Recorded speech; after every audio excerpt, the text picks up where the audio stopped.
पॉपुलर्स, this is your eyes भाई and आज की वीडियो में हम लोग करेंगे तुम्हारे फुटप्रिंट्स.फीड का पूरा बुक कंप्लीट। यानी कि फुटप्रिंट्स.फीड का जो पूरा बुक है उसमें आग लगा देंगे, धुआं कर देंगे। एंड ट्रस्ट मी यार, मुझे लगा नहीं था कि इस 10th के बैच से मैं दोबारा मिलूंगा, लेकिन तुम लोगों के चुम्बेश्वरी कमेंट्स ने और इंस्टाग्राम टैग्स ने मुझे इतना इमोशनल कर दिया कि तुम लोगों के लिए वापस आना पड़ा यार। तो जो भी चैनल पे नए हो गए देन सब्सक्राइब कर देना एंड साथ ही में इंस्टाग्राम पे फॉलो कर लेना। तो चलो आज की वीडियो को शुरू करते हैं एंड उससे पहले तुम लोगों के लिए एक बहुत स्पेशल सरप्राइज है। 5 बेस्ट कमेंट जो इस वीडियो में होंगे उन्हें मैं अपनी तरफ से फ्री नोट्स प्रोवाइड करूंगा क्लास 10 के, जो कि एजुकेशनल भैया ऐप में अवेलेबल है 129 रुपीज में। तो चलो कमेंट जरूर करना कि ये 5 स्टूडेंट को मैं देने वाला हूँ फ्री नोट्स। चलो आज की वीडियो को शुरू करते हैं। धोते जाओ धोते जाओ। तो आज हम लोग पढ़ने वाले हैं ट्रायम्फ ऑफ सर्जरी, जिसे लिखा है जेम्स हैरियट ने। जेम्स हैरियट जो कि इस चैप्टर के ऑथर होते हैं, वो एक वेटरनरी सर्जन थे, मतलब कि जानवरों के डॉक्टर थे एंड उसके साथ साथ एक राइटर भी थे।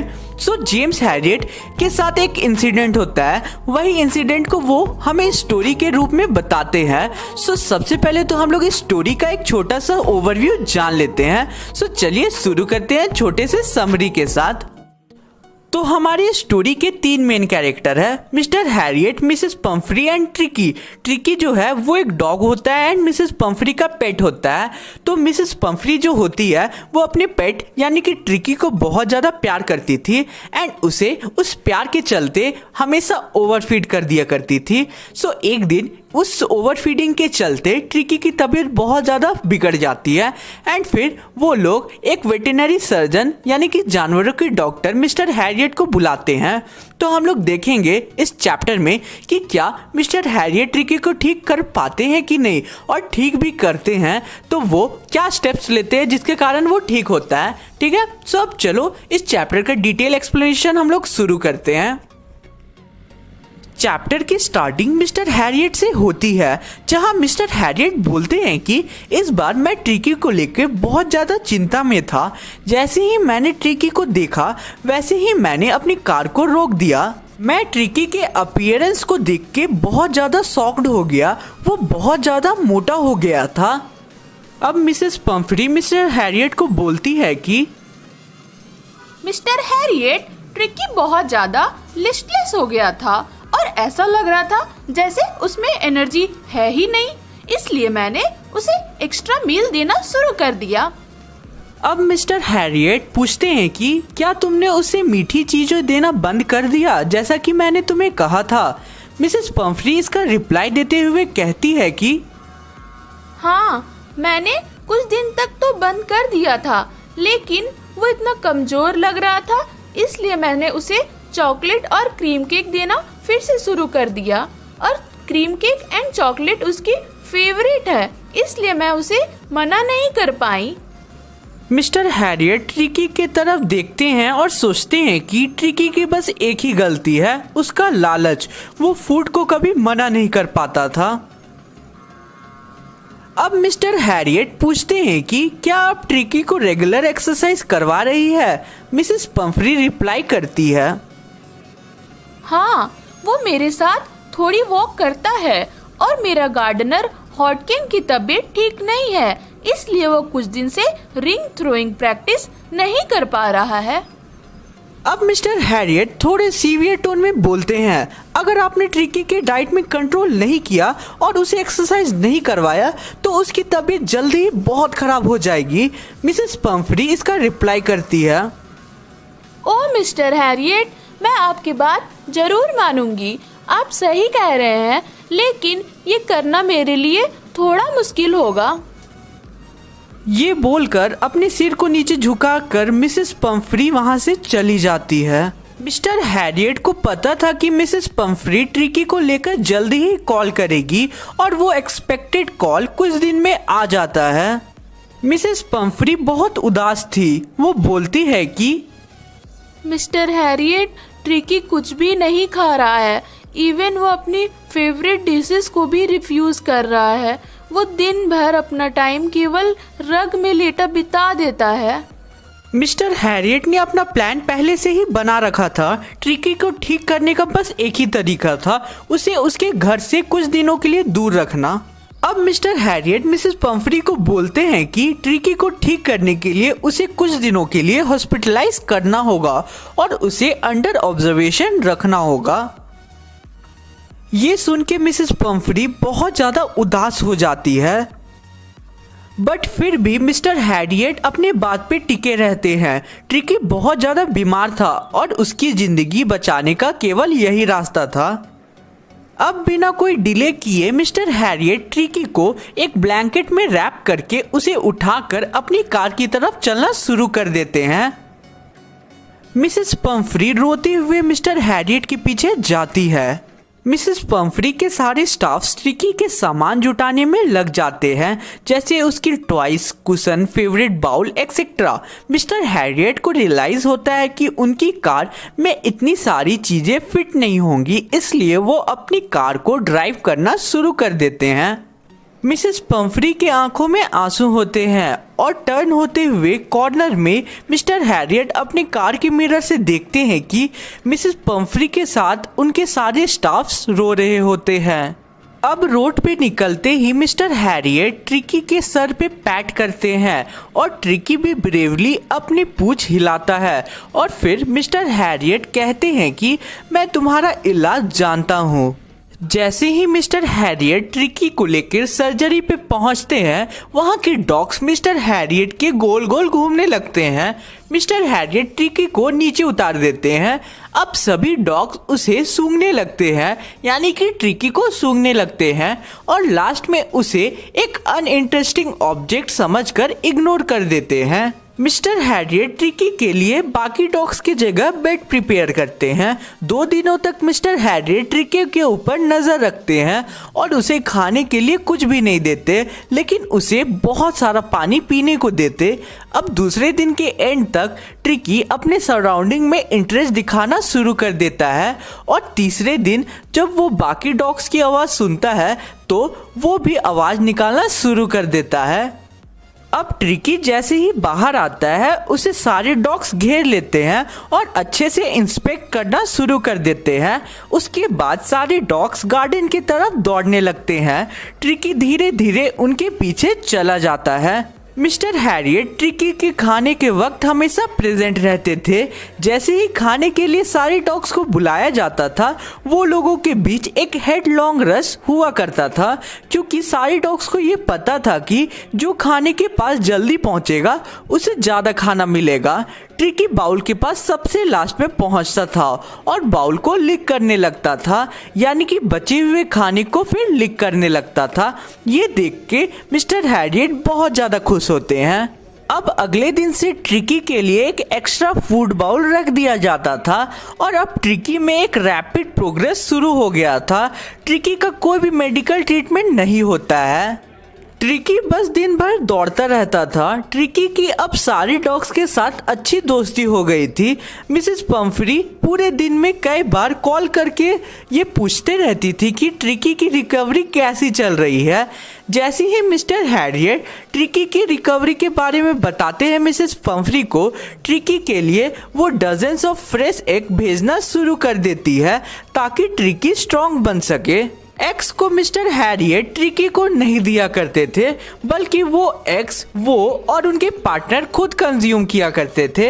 अब कुछ दिन बाद मिसेस पम्फ्री वाइन की बोतल भेजना शुरू कर देती है और मेन सेरेमोनियल ओकेजन तो तब बनता है जब मिसेस पम्फ्री ब्रांडी की बोतल भेजना शुरू कर देती है। अब वो लोग सोचते हैं कि काश ट्रिकी हमारा परमानेंट गेस्ट बना रहे, लेकिन मिस्टर हैरियट जानते थे कि मिसेस पम्फ्री ट्रिकी के बिना बहुत उदास थी। वो हमेशा ट्रिकी को याद करते रहती थी। कुछ दिन बाद मिस्टर हैरियट मिसेस पम्फ्री को कॉल करके बता देते हैं कि ट्रिकी अब पूरे तरीके से ठीक हो चुका है। अब कुछ देर बाद एक लंबी ब्लैक कार सर्जरी के बाहर रुकती है। मिसेस पम्फ्री कार से उतरती है। मिसेस पम्फ्री के होठ कांपते हुए मिस्टर हैरियट को पूछते हैं कि मुझे सच्ची बताओ, ट्रिकी ठीक तो है ना? मिस्टर हैरियट रिप्लाई करते हैं, हाँ वो ठीक है, आपको कार से बाहर आने की जरूरत नहीं है, मैं अंदर जाके उसे ले आता हूँ। अब मिस्टर हैरियट लॉन जाते हैं और ट्रिकी को ले आते हैं। ट्रिकी अब पूरा फिट हो चुका था। जैसे ही ट्रिकी मिसेस पंफरी को देखता है वैसे ही वो एक जंप मार के मिस्टर हैरियट के गोद से मिसेस पंफरी के गोद में चला जाता है। अब कार आगे बढ़ने लगती है और मिसेस पंफरी के आंखों में आंसू होते हैं और वो कार आगे बढ़ते बढ़ते मिस्टर हैरियट को बोलती है कि मैं आपको कैसे थैंक्स बोलूं? ये एहसान मैं कभी नहीं भूलूंगी। This is triumph of surgery. ये सर्जरी की जीत है। तो इसी के साथ आज का हमारा ये वीडियो कंप्लीट होता है। अगर वीडियो पसंद आया होगा देन वीडियो को लाइक करना, चैनल पे नए हो देन सब्सक्राइब जरूर करना। धोते जाओ धोते जाओ धोते जाओ धोते जाओ।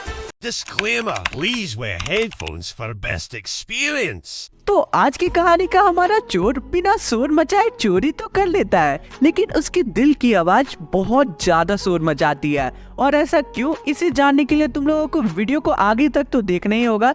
तो आज हम लोग पढ़ने वाले हैं हमारे फुटप्रिंट्स विदाउट फीट का chapter number 2, that is the thief story, जो कि एकदम दिल को छू जाने वाली एक कहानी है। सो आराम से चुकू बैठो और इस 3D एनिमेटेड मूवी या कह सकते हो स्टोरी का मजा लो एंड टेंशन फ्री हो जाओ, क्योंकि इस वीडियो को देखने के बाद तो एग्जाम में चुटकी में तुम लोग गारंटीड फुल मार्क्स ले आओगे इस चैप्टर से। सो अब चलो कहानी के 2 मेन कैरेक्टर्स को जान लेते हैं। हेलो दोस्तों, मैं हूँ हरी। मैं एक बहुत ही साथी चोर हूँ और लोगों को चूना चुटकी में लगा सकता हूँ। हाय, मैं हूँ अनिल। मैं बहुत ही सिंपल और शरीफ इंसान हूँ। सो ये थे हमारी कहानी के 2 इम्पोर्टेंट कैरेक्टर्स। तो चलो इस चैप्टर का लाइन बाय लाइन एक्सप्लेनेशन शुरू करते हैं। तो चैप्टर को स्टार्ट करते हुए हरी, जो कि एक चोर होता है, वो बोलता है कि जब मैं अनिल से पहली बार मिला तब भी मैं एक चोर था और उस टाइम मेरी एज 15 साल की थी एंड उस टाइम मैं बहुत ही अच्छा चोर था, यानी कि काफी एक्सपीरियंस चोर था।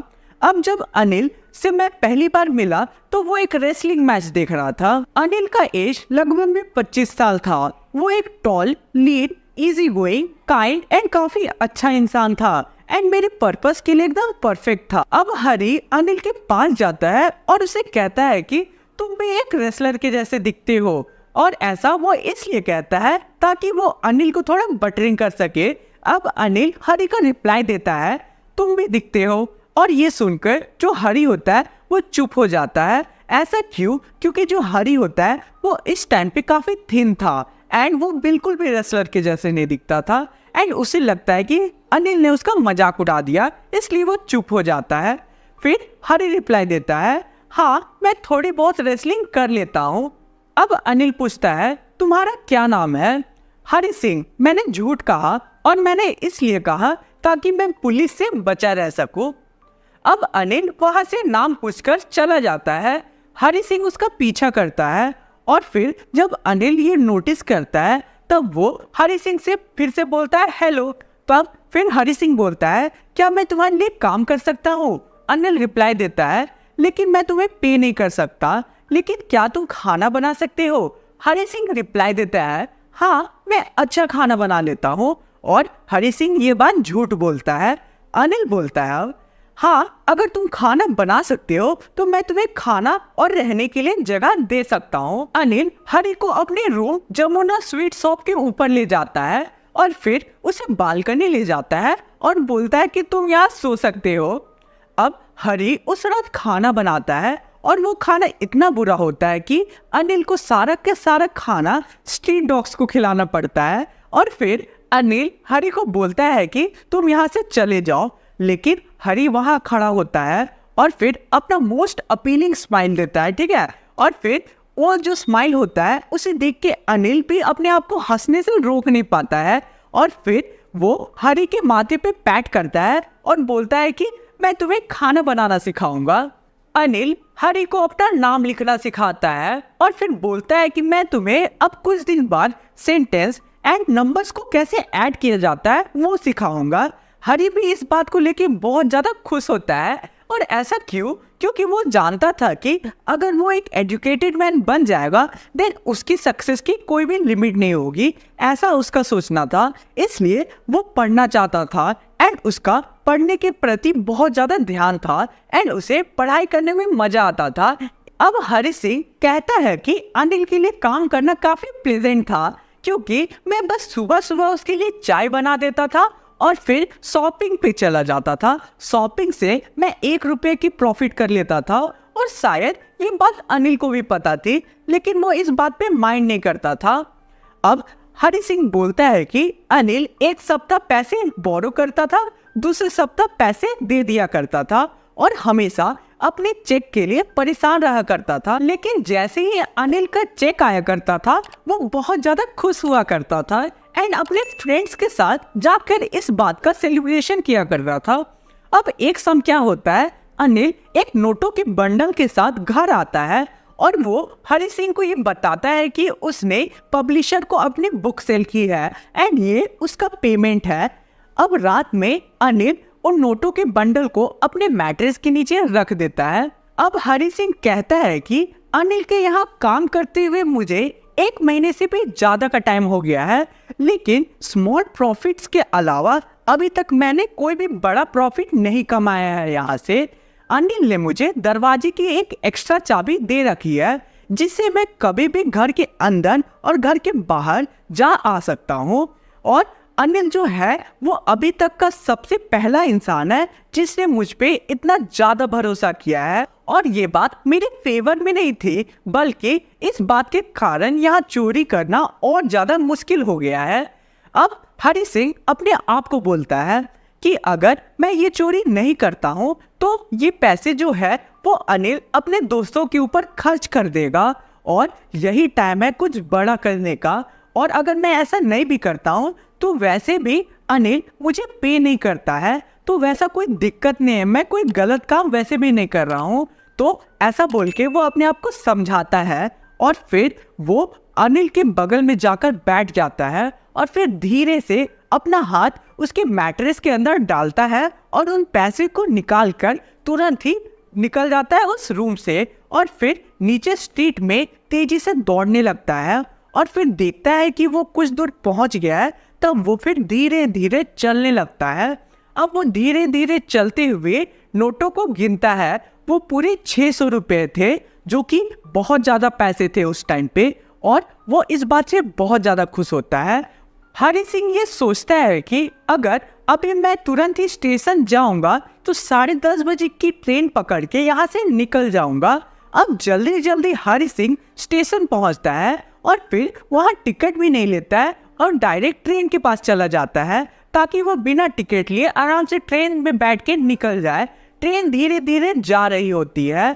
हरी सिंह हेजिटेट होता है और फिर उसके मन में कुछ ऐसा आता है जिससे वो ट्रेन पे चढ़ नहीं पाता है और फिर वहाँ वो रुक जाता है और ट्रेन वहाँ से चला जाता है। हरी सिंह उस पूरे रेलवे स्टेशन में अकेला होता है। उसके कोई भी दोस्त नहीं होते हैं। उसके मन में कोई भी आइडिया नहीं आ रहा था कि आखिर वो रात कहाँ बिताएगा और किसके साथ रहेगा। अब वो उसका जो एकमात्र दोस्त था अनिल, उसने धोखा दे दिया था, उसके पैसे चोरी कर लिए थे। अब हरी सिंह धीरे धीरे बाजार से होते हुए एक मैदान पे पहुंचता है और वहाँ एक बेंच होता है और फिर वो उस बेंच में जाकर आराम से बैठ जाता है। वो अर्ली नवंबर का महीना होता है और काफी ठंड भी होती है उस टाइम पे और हल्की बारिश भी हो रही होती है। हरी सिंह आराम से बेंच में बैठा होता है और सोच रहा होता है कुछ। अब जोरदार बारिश शुरू हो जाती है जिसके कारण उसके कपड़े और चुराए हुए पैसे सभी चीजें भीग जाती है। हरी सिंह अब जल्दी से दौड़ते हुए बाजार से होते हुए एक क्लॉक टावर पे पहुंचता है और क्लॉक टावर के शेल्टर के नीचे बैठ जाता है। हरी सिंह बेंच में बैठे बैठे बहुत ज़्यादा गिल्ट फील कर रहा था। वो सोचता है कि वो अपने बेस्ट फ्रेंड को उसने धोखा दे दिया था और अब वो पढ़ना लिखना भी नहीं सीख सकता था। अगर वो अच्छे से पढ़ना लिखना सीख लेता तो वो एक एजुकेटेड एंड काफ़ी सक्सेसफुल पर्सन बन जाता और इससे डबल ट्रिपल पैसे वो कमा लेता। लेकिन अब वो पढ़ाई लिखाई भी नहीं कर सकता है। चोरी करना और उसमें पकड़े जाना ये दोनों काम बहुत ही आसान है, लेकिन एक सक्सेसफुल पर्सन बनना ये सबसे टफ काम है। हरी सिंह सोचता है कि अगर मुझे पढ़ना लिखना सीखना है तो मुझे फिर से अनिल के पास तुरंत ही वापस चले जाना चाहिए और मुझे अनिल को धोखा कभी नहीं देना चाहिए। अब हरी सिंह तुरंत ही अनिल के घर वापस चला जाता है, उसके रूम को खोलता है और फिर से उसके बगल में जाके बैठ जाता है और मन में सोचता है कि चाबी को रखना तो चाबी को चोरी करने से ज़्यादा टफ काम है। और वो काफ़ी घबराया हुआ भी होता है कि आखिर अनिल उठ गया तो उसका क्या होगा। अब हरी सिंह धीरे से वो नोटों के बंडल को मैट्रेस के नीचे फिर से वही रख देता है जहाँ से उसने चोरी की थी और फिर तुरंत ही जाके सो जाता है। अब सुबह जैसे ही वो उठता है तो वो देखता है कि अनिल ने चाय खुद से ही बना ली थी और वो पी रहा होता है। फिर वो अचानक देखता है कि अनिल अपना हाथ उसकी तरफ बढ़ाता है और उसके हाथ में पैसे होते हैं, वो भी 50 का एक नोट होता है। हरी सिंह बहुत ज़्यादा डर जाता है कि आखिर अनिल को उसके बारे में पता तो नहीं चल गया, लेकिन अनिल फिर बोलता है कि मैं अब तुम्हें रेगुलरली पे किया करूँगा। फिर वो जब नोट पकड़ता है तो वो देखता है कि वो नोट जो है वो भींगा होता है, जो कि रात के बरसात के चलते भींगा था। और फिर हरी सिंह सोचता है कि शायद अनिल को सभी चीज़ों के बारे में पता है कि मैंने आखिर कल रात क्या किया था, लेकिन उसके मुंह पे कोई भी रिएक्शन नहीं था और ना ही उसने मुझे कुछ भी कहा। अनिल अब हरी को कहता है कि आज हम लोग सेंटेंस को लिखना सीखेंगे और ये बात सुन के हरी के मुंह पे एक स्माइल आ जाता है जो कि नेचुरली आती है। इसमें कुछ भी इस बार उसने नहीं सोचा होता है। सो गाइस, आज का हमारा ये जो वीडियो है ये कंप्लीट होता है। धोते जाओ धोते जाओ धोते जाओ धोते जाओ। जस्ट इमेजिन कि तुम अपने रूम से कुछ देर के लिए बाहर गए हो एंड फिर लौटते हो एंड जैसे ही तुम अपने रूम की लाइट को ऑन करते हो वैसे ही तुम्हारे सामने एक आदमी गन को लेके खड़ा है एंड उस गन का पॉइंट तुम्हारे तरफ है। तो उस टाइम तुम लोग क्या करोगे कमेंट्स में जरूर बताना। तो आज की कहानी भी हमारी कुछ इसी टाइप की है। सो आज हम लोग पढ़ने वाले हैं हमारे फुटप्रिंट्स विदाउट फीट का chapter number 3, that is the midnight visitor. And आज का चैप्टर भी पूरा 3D एनिमेटेड होने वाला है। सो आराम से चुकू बैठो और वीडियो का मजा लो। सो चलो हम लोग इस चैप्टर के सबसे मेन कैरेक्टर्स को जान लेते हैं। हेलो गाइज, मैं हूँ ऑसिबल एंड मुझे अंडर एस्टिमेट मत करना मेरे अपीयरेंस को देख के। मेरे दिमाग का तो कोई जवाब ही नहीं है। अभी देखो मैं चैप्टर में क्या क्या करता हूँ। हाय, मैं हूँ फाउलर एंड मैं एक राइटर हूँ एंड मैं एक ऐसी स्टोरी की तलाश में हूँ जो काफी थ्रिलिंग हो। हेलो, मैं हूँ मैक्स एंड मैं एक बहुत ही इम्पोर्टेंट डॉक्यूमेंट की खोज में हूँ। क्या तुम मुझे वो डॉक्यूमेंट दे सकते हो? सो गाइज, ये थे हमारे चैप्टर के सबसे मेन कैरेक्टर्स। तो इस वीडियो को पूरा एंड तक देख लो एंड इसके बाद एग्जाम में चुटकी में फुल मार्क्स ला सकते हो। तो अब चलो इस चैप्टर के लाइन बाय लाइन एक्सप्लेनेशन को शुरू करते हैं। तो ऑथर चैप्टर को स्टार्ट करते हुए ये कहते हैं कि ऑसिबल एक सीक्रेट एजेंट के डिस्क्रिप्शन में बिल्कुल भी फिट नहीं बैठता था, जैसा कि फाउलर ने उसके बारे में पढ़ा था और सुना था। जो फाउलर है वो ऑसिबल का पीछा करते करते एक स्मेली सी कॉरिडोर को पार करके एक फ्रेंच होटल पे पहुंचता है, जहां पे ऑसिबल का एक छोटा सा रूम था। ऑसिबल का जो रूम था वो उस होटल के लास्ट फ्लोर जो कि 6th फ्लोर पे था। ऑसिबल एक बहुत ही मोटा इंसान था और उसे जर्मन एंड फ्रेंच दोनों ही लैंग्वेज बोलना आता था। अब ये सब देख के फाउलर बहुत ही ज्यादा डिसअपॉइंटेड होता है। और ऐसा क्यों? क्योंकि ऑसिबल एक स्पाई के जैसा बिल्कुल भी नहीं दिखता था। अब ऑसिबल फाउलर से मिलता है और फिर फाउलर को कहता है कि तुम बहुत ज्यादा डिसअपॉइंटेड हो। तुम्हें ये बताया गया होगा कि मैं एक सीक्रेट एजेंट हूँ, यानी कि एक स्पाई हूँ जो कि अलग अलग खतरों से डील करते रहता है। और तुम्हारी ये विश थी कि तुम मुझसे मिलो क्योंकि तुम एक राइटर हो जिसे एडवेंचरस और थ्रिलिंग स्टोरीज चाहिए थी लिखने के लिए। उसका उल्टा तुमने तो मेरे साथ फ्रेंच म्यूजिक हॉल पे एक डल इवनिंग बिताई, वो भी एक मोटे आदमी के साथ, और अब तुम बहुत ज्यादा बोर हो गए होगे। अब वो दोनों फ्रेंच म्यूजिक हॉल से बाहर आते हैं और फिर दोनों चलते चलते ऑसिबल के रूम तक पहुंच जाते हैं। अब फाउलर ऑसिबल के रूम के अंदर जाता है तभी ऑसिबल फाउलर को कहता है कि अरे भाई उदास मत हो, अभी तुम्हारे सामने कुछ इतने इम्पोर्टेंट पेपर्स आने वाले हैं जिसके कारण बहुत सारे लोगों ने अपने लाइफ को रिस्क पे रखा है। यानी कि इन पेपर्स के चलते बहुत सारे लोगों की लाइफ डेंजर में है और ये जो पेपर है ये हिस्ट्री को भी अफेक्ट कर सकती है।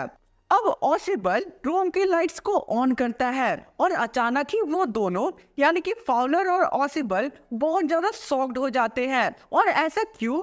क्योंकि उनके सामने कुछ दूरी पे एक इंसान उनके सामने गन लेकर खड़ा था और गन का पॉइंट उनके तरफ ही था, जैसा कि अभी तो लोग पीछे बैकग्राउंड में देख सकते हो। अब ऑसिबल अपने आंखों को एक दो बार ब्लिंक करता है और कहता है कि मैक्स, क्या ये तुम हो? मुझे लगा कि तुम बर्लिन में हो, आखिर तुम मेरे रूम में कर क्या रहे हो? अब मैक्स का मैं तुम लोगों को थोड़ा डिस्क्रिप्शन दे देता हूँ।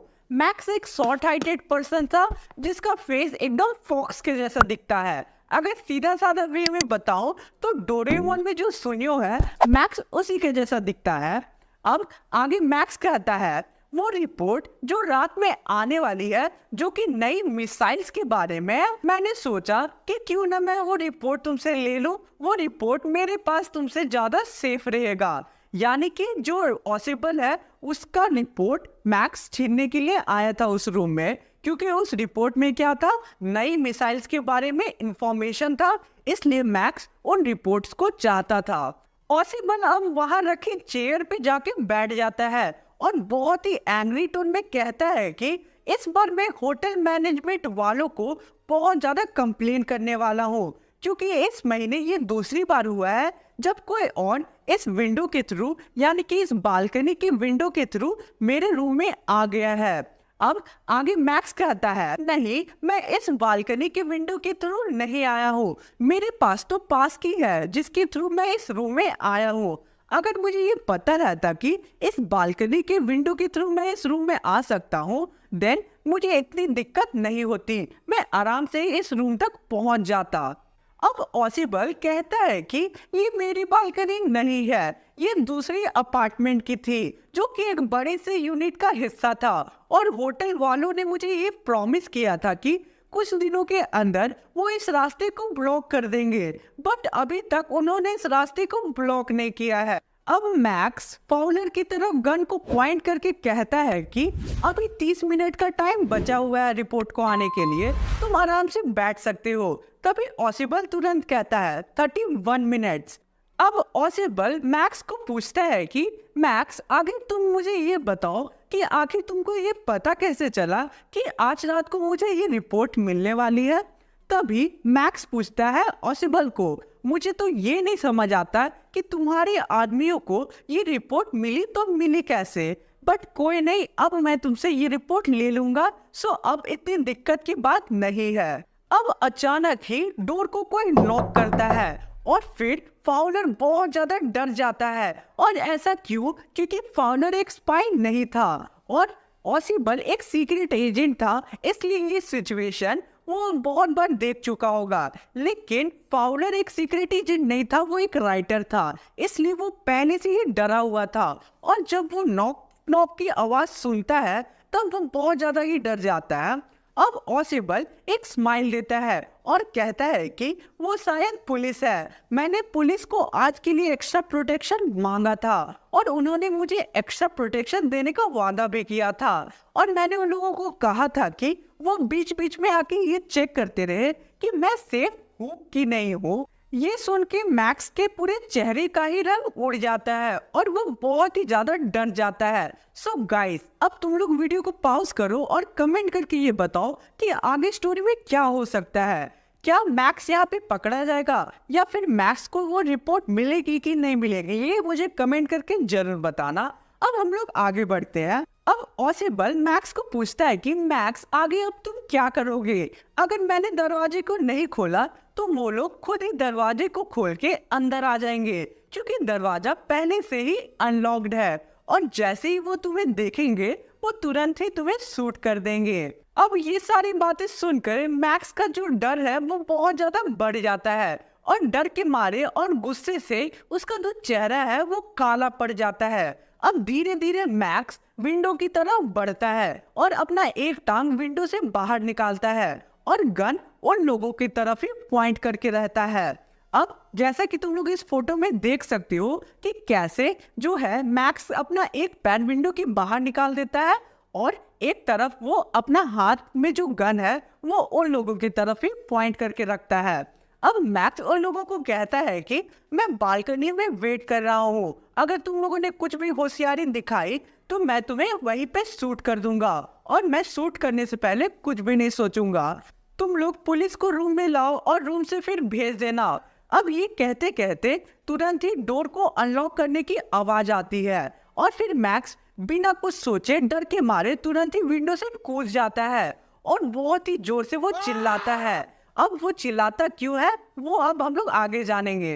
अब डोर खुलती है और एक वेटर एक ट्रे में एक वाइन की बोतल के साथ 2 ग्लासेस के साथ रूम में आता है और बोलता है कि here is your drink sir which you order. और ये सुन के फाउलर बहुत ज्यादा शॉक्ड हो जाता है और कंफ्यूज हो जाता है कि पुलिस कहाँ है। ये देख के फाउलर का पूरे चेहरे का ही रंग उड़ जाता है और वो तुरंत ही ऑसिबल को पूछता है कि आखिर पुलिस कहाँ है जिसके बारे में तुमने कहा। ऑसिबल रिप्लाई करता है कोई भी पुलिस नहीं है, ये वेटर हेनरी है। अब फाउलर ऑसिबल को कहता है कि मैक्स कभी भी बालकनी की विंडो की तरफ फिर से आ जाएगा, जल्दी कुछ सोचो। अब ऑसिबल रिप्लाई करता है मैक्स अब कभी दोबारा यहाँ नहीं आएगा। सो गाइस तुम लोग क्या समझ आता है कि यहाँ होता क्या है। ऑसिबल एक ऐसा स्टोरी क्रिएट करता है मैक्स के सामने जो एग्जिस्ट करता ही नहीं है, वहाँ पे कोई भी बालकनी नहीं था। इसलिए मैक्स जब विंडो से कूदता है तब वो बहुत जोर से चिल्लाता है क्योंकि वो 6th फ्लोर से नीचे गिर जाता है। सो स्टोरी यहीं पे खत्म होता है, आगे ये नहीं बताया जाता कि मैक्स मर जाता है या जिंदा रहता है। सो गाइस ऑसिबल जो था उसका डिस्क्रिप्शन बिल्कुल भी नहीं था एक स्पाई के जैसा, लेकिन उसका दिमाग इतना ज्यादा तेज था कि वो एट द मोमेंट एक कहानी क्रिएट करता है और फिर वो अपनी चालाकी के चलते फिर बच जाता है और वो उन रिपोर्ट्स को भी बचा लेता है। सो उम्मीद करता हूँ कि तुम लोगों को ये जो स्टोरी काफी पसंद आया होगा। धोते जाओ धोते जाओ। डिस्क्लेमर, इस वीडियो में बहुत सारी डबल मीनिंग बातें की गई है, इसलिए कृपया बड़े इस वीडियो से दूर रहें एंड बच्चे इस वीडियो को हेडफोन लगा के एंजॉय करें। धन्यवाद। आज की कहानी है जो चोर की सुनानी है, चोर के साथ कांड खुद हो जानी है। तो आज की जो हमारी कहानी है ना वो एक ऐसे चोर के बारे में है जो अपने एक शौक को पूरा करने के लिए चोरी किया करता था। एंड चैप्टर के एंड में उस चोर के साथ एक ऐसा कांड होता है जिसे तुम लोग सुनकर बहुत ज्यादा हंसने वाले हो। सो आज हम लोग पढ़ने वाले हैं अ क्वेश्चन ऑफ ट्रस्ट, जो कि तुम्हारे क्लास 10th का फुटप्रिंट्स विदाउट फीट का एक बहुत ही इंटरेस्टिंग सा चैप्टर है। तो तुम लोगों को इस वीडियो का एक सीक्रेट बताऊं ना, पक्का किसी को बताओगे तो नहीं ना। जो भी इस वीडियो का एंड तक देखेगा ना उसे एंड में इतने इंपॉर्टेंट क्वेश्चन मिलने वाले हैं ना जो एग्जाम में भी आ सकता है। तो अपने दोस्तों को तो इस वीडियो को बिल्कुल भी शेयर मत करना। तो अब आराम से चुकमुकु बैठो और इस एनिमेटेड 3D वीडियो का मजा लो। चलिए आज की वीडियो को शुरू करते हैं। उससे पहले सबसे पहले हम लोग इस चैप्टर के सबसे मेन कैरेक्टर्स को अब जान लेते हैं। हेलो दोस्तों, मैं हूँ हॉरेंस डैनबाई। मैं इस चैप्टर का सबसे मेन कैरेक्टर हूँ एंड मैं एक बहुत ही शातिर चोर हूँ एंड मुझे नए नए बुक पढ़ने का बहुत ज़्यादा शौक है। तो ऑथर चैप्टर स्टार्ट करते हुए हमें बताते हैं कि हॉरेंस डैनबाई नाम का एक इंसान है जो 50 साल का है, अनमैरिड है, अच्छा इंसान है और ऑनेस्ट सिटीजन भी है।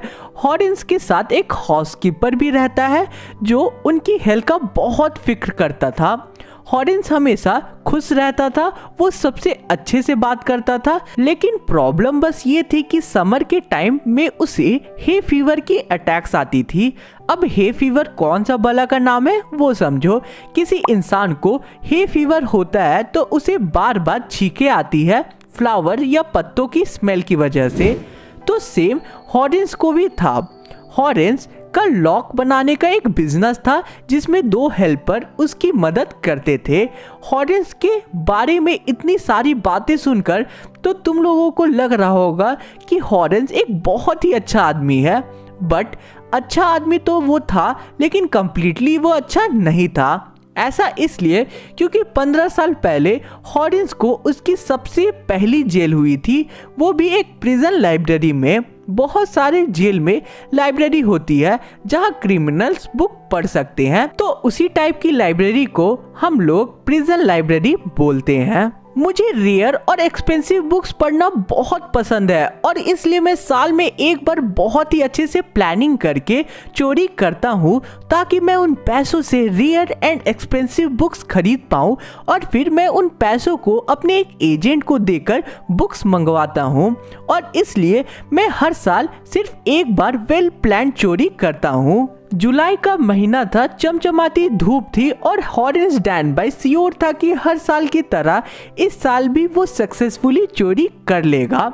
हॉरिन्स 2 हफ्तों तक एक घर पे स्टडी करता है जो सॉर्ट ओवर ग्रैंज में था। वो उसके इलेक्ट्रिक वायरिंग्स, पाथ्स, गार्डन, हर एक चीज़ पे पता लगाता है एंड उस घर के ओनर के बारे में पता लगाता है कि वो लंदन में थे एंड फिलहाल उस घर में सिर्फ 2 नौकर थे और वो भी दोपहर को मूवी देखने जाने वाले थे।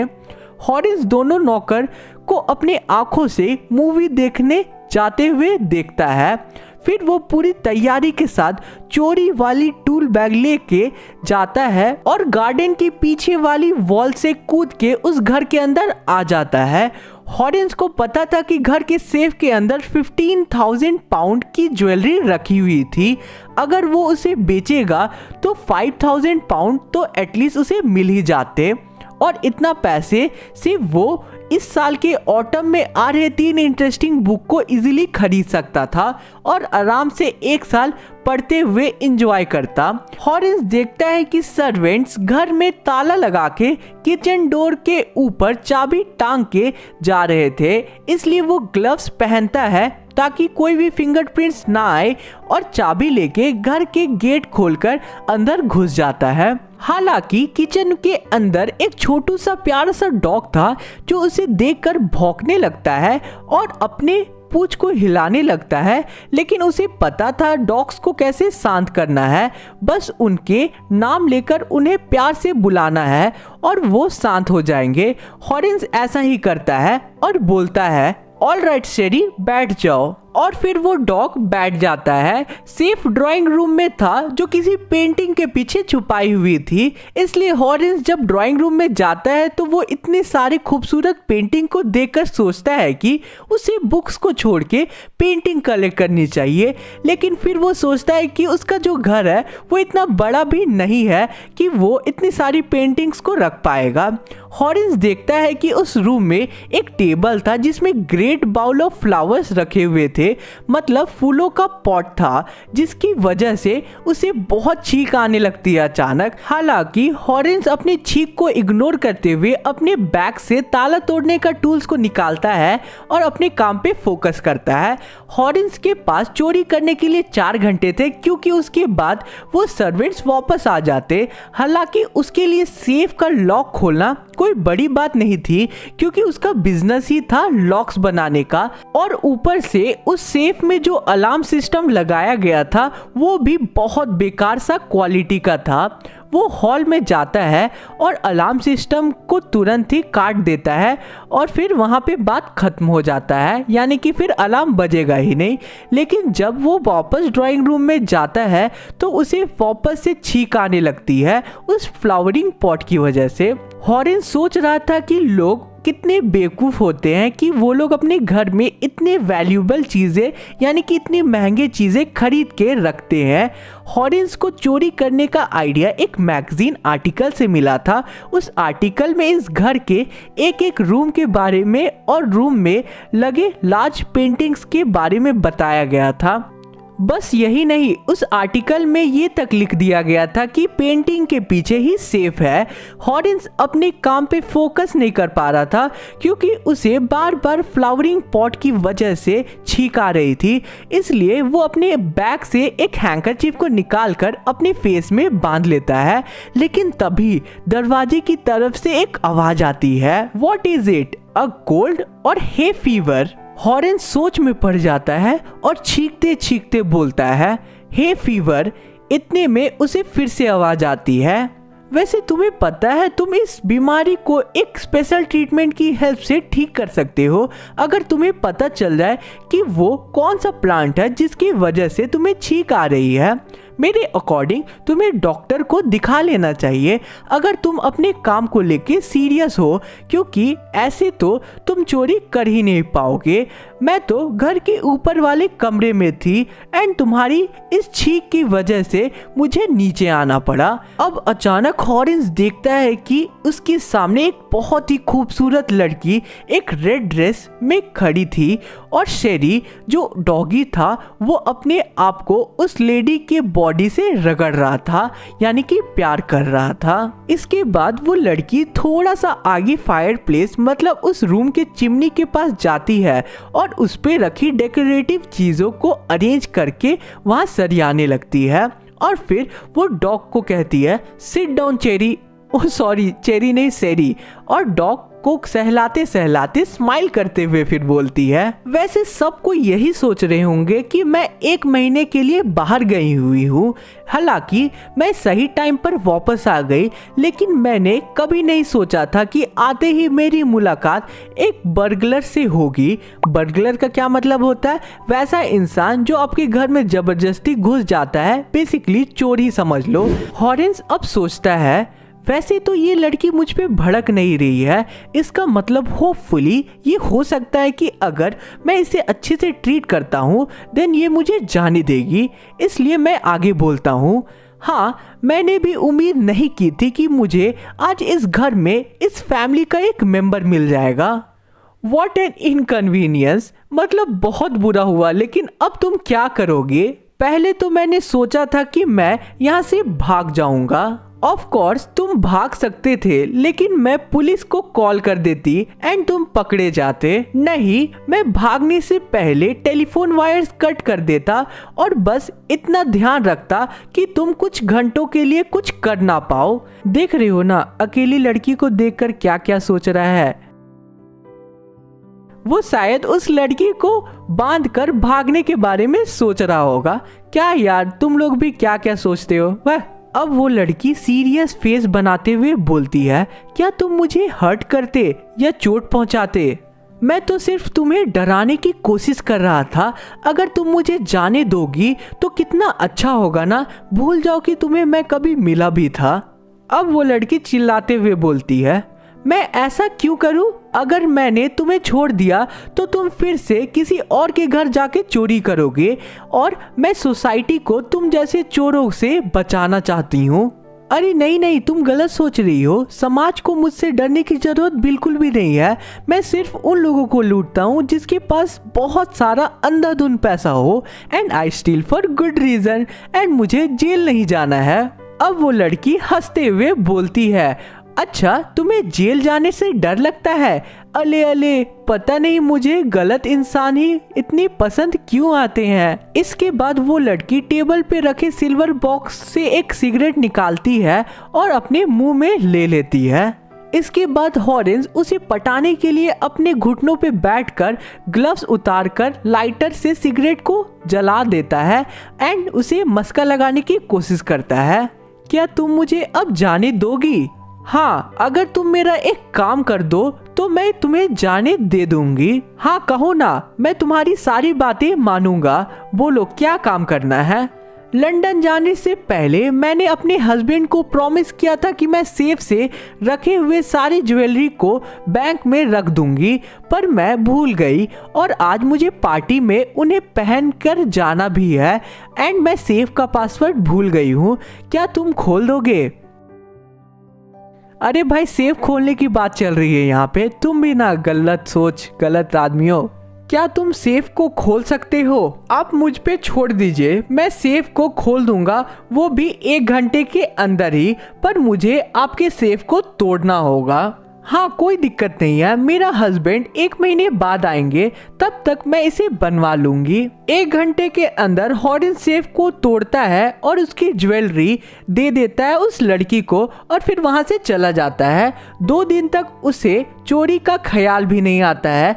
लेकिन थर्ड डे फिर से वो सोचता है कि नया बुक मार्केट में अवेलेबल है, अगर मुझे उन्हें खरीदना है तो चोरी करना पड़ेगा। पर इससे पहले कि मैं किसी और घर में चोरी करने का प्लान बना पाता, मुझे उसी आफ्टरनून पुलिस पकड़ के ले जाती है सॉर्ट ओवर ग्रैंज में ज्वेलरी चोरी के जुर्म में।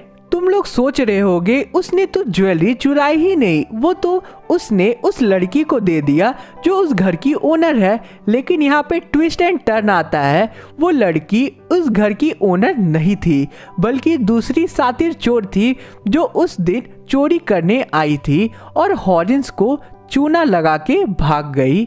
और क्योंकि हॉरिस ने उस लड़की को पटाने के लिए अपने ग्लव्स को खोलकर उसके सिगरेट को लाइटन अप किया था और फिर उस लड़की को उस घर की ओनर समझकर अपने हाथों से सेफ खोला था, इसलिए उसके फिंगरप्रिंट पूरे रूम में सारे जगह पे अवेलेबल थे।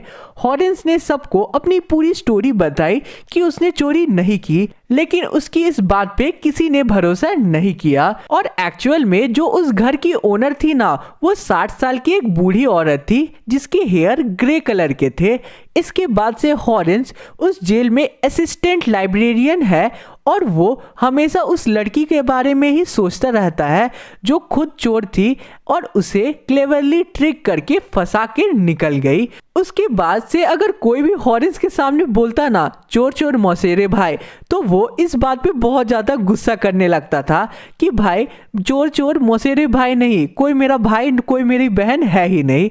और इसी तरह चैप्टर खत्म होता है। सो गाइज अब चैनल को सब्सक्राइब तुम लोग करके ही जाना, मैं बोल दे रहा हूँ, बिना सब्सक्राइब किए हिलना मत, क्योंकि अब तुम लोगों को मैं इंपॉर्टेंट क्वेश्चन दे देता हूँ। ये जो क्वेश्चन तुम लोग अपने स्क्रीन पे देख रहे हो ना, ये बहुत ही इंपॉर्टेंट क्वेश्चन है एंड तुम्हारे एग्जाम में भी आ सकते हैं, अच्छे से कर लेना। अगर तुम लोगों को इसके आंसर चाहिए होंगे देन टेलीग्राम ग्रुप में आ जाना, मैं वहाँ तुम लोगों को इसके आंसर प्रोवाइड कर दूंगा।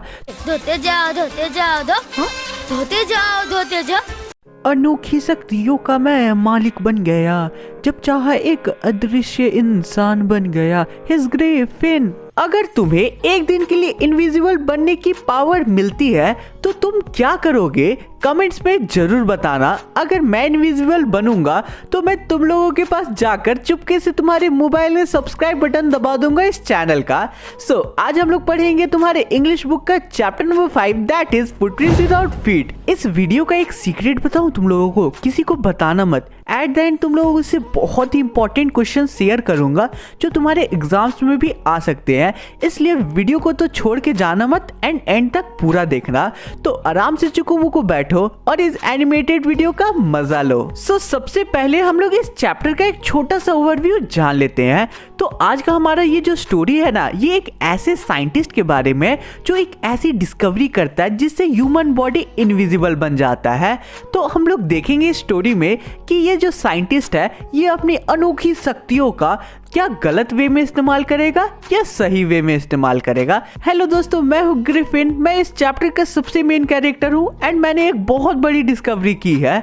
एंड तुम लोगों को एक पते की बात बताऊं, मुझसे बच के रहना, मुझे गुस्सा बहुत जल्दी आता है। चैप्टर स्टार्ट होता है और हमें बताया जाता है कि दो लड़के फ्रेश कीचड़ वाले पैरों के निशान को बहुत हैरानी से देखते हैं, क्योंकि पैरों के निशान तो बनते जा रहे थे लेकिन वहां कोई इंसान नहीं था।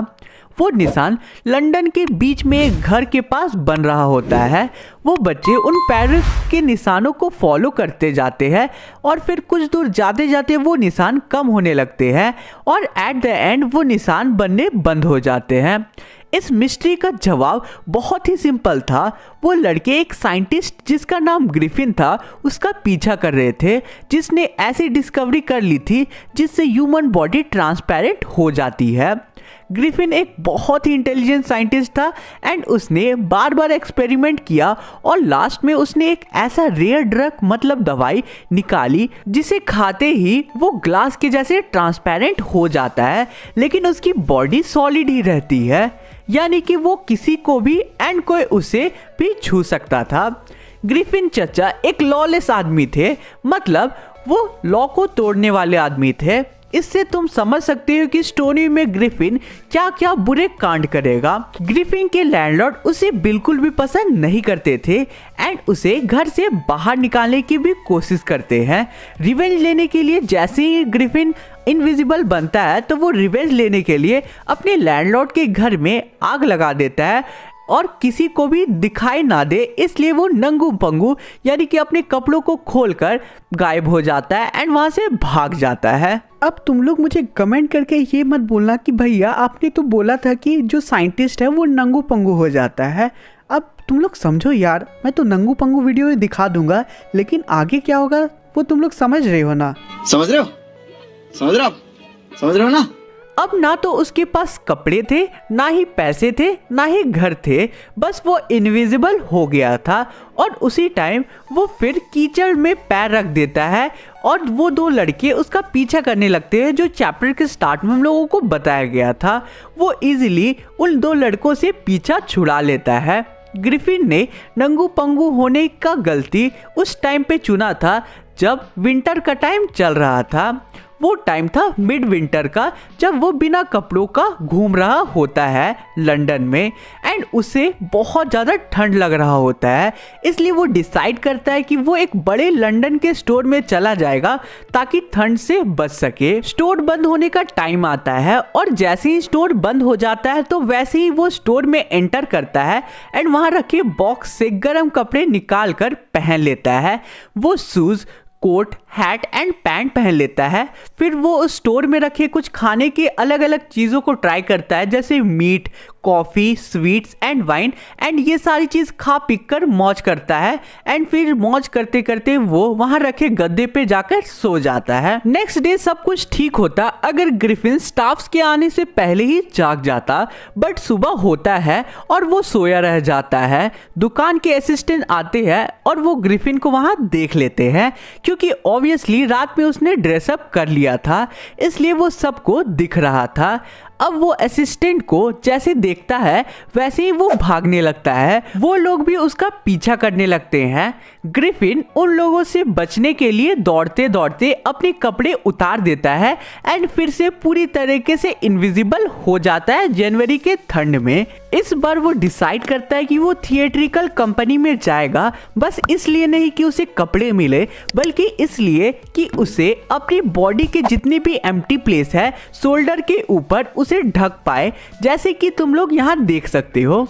ठंड से कांपते हुए वो जल्दी जल्दी ड्ररी लेन पहुंचता है। अब उसे अपने काम की एक दुकान मिल जाती है। स्टेयर से होते हुए वो दुकान के ऊपर जाता है। वहां जाकर सबसे पहले वो अपने फोरहेड में बैंडेजेस लपेट लेता है, डार्क ग्लासेस पहन लेता है, एक नकली नाक लगा लेता है, साइड में नकली दाढ़ी और एक हैट पहन लेता है।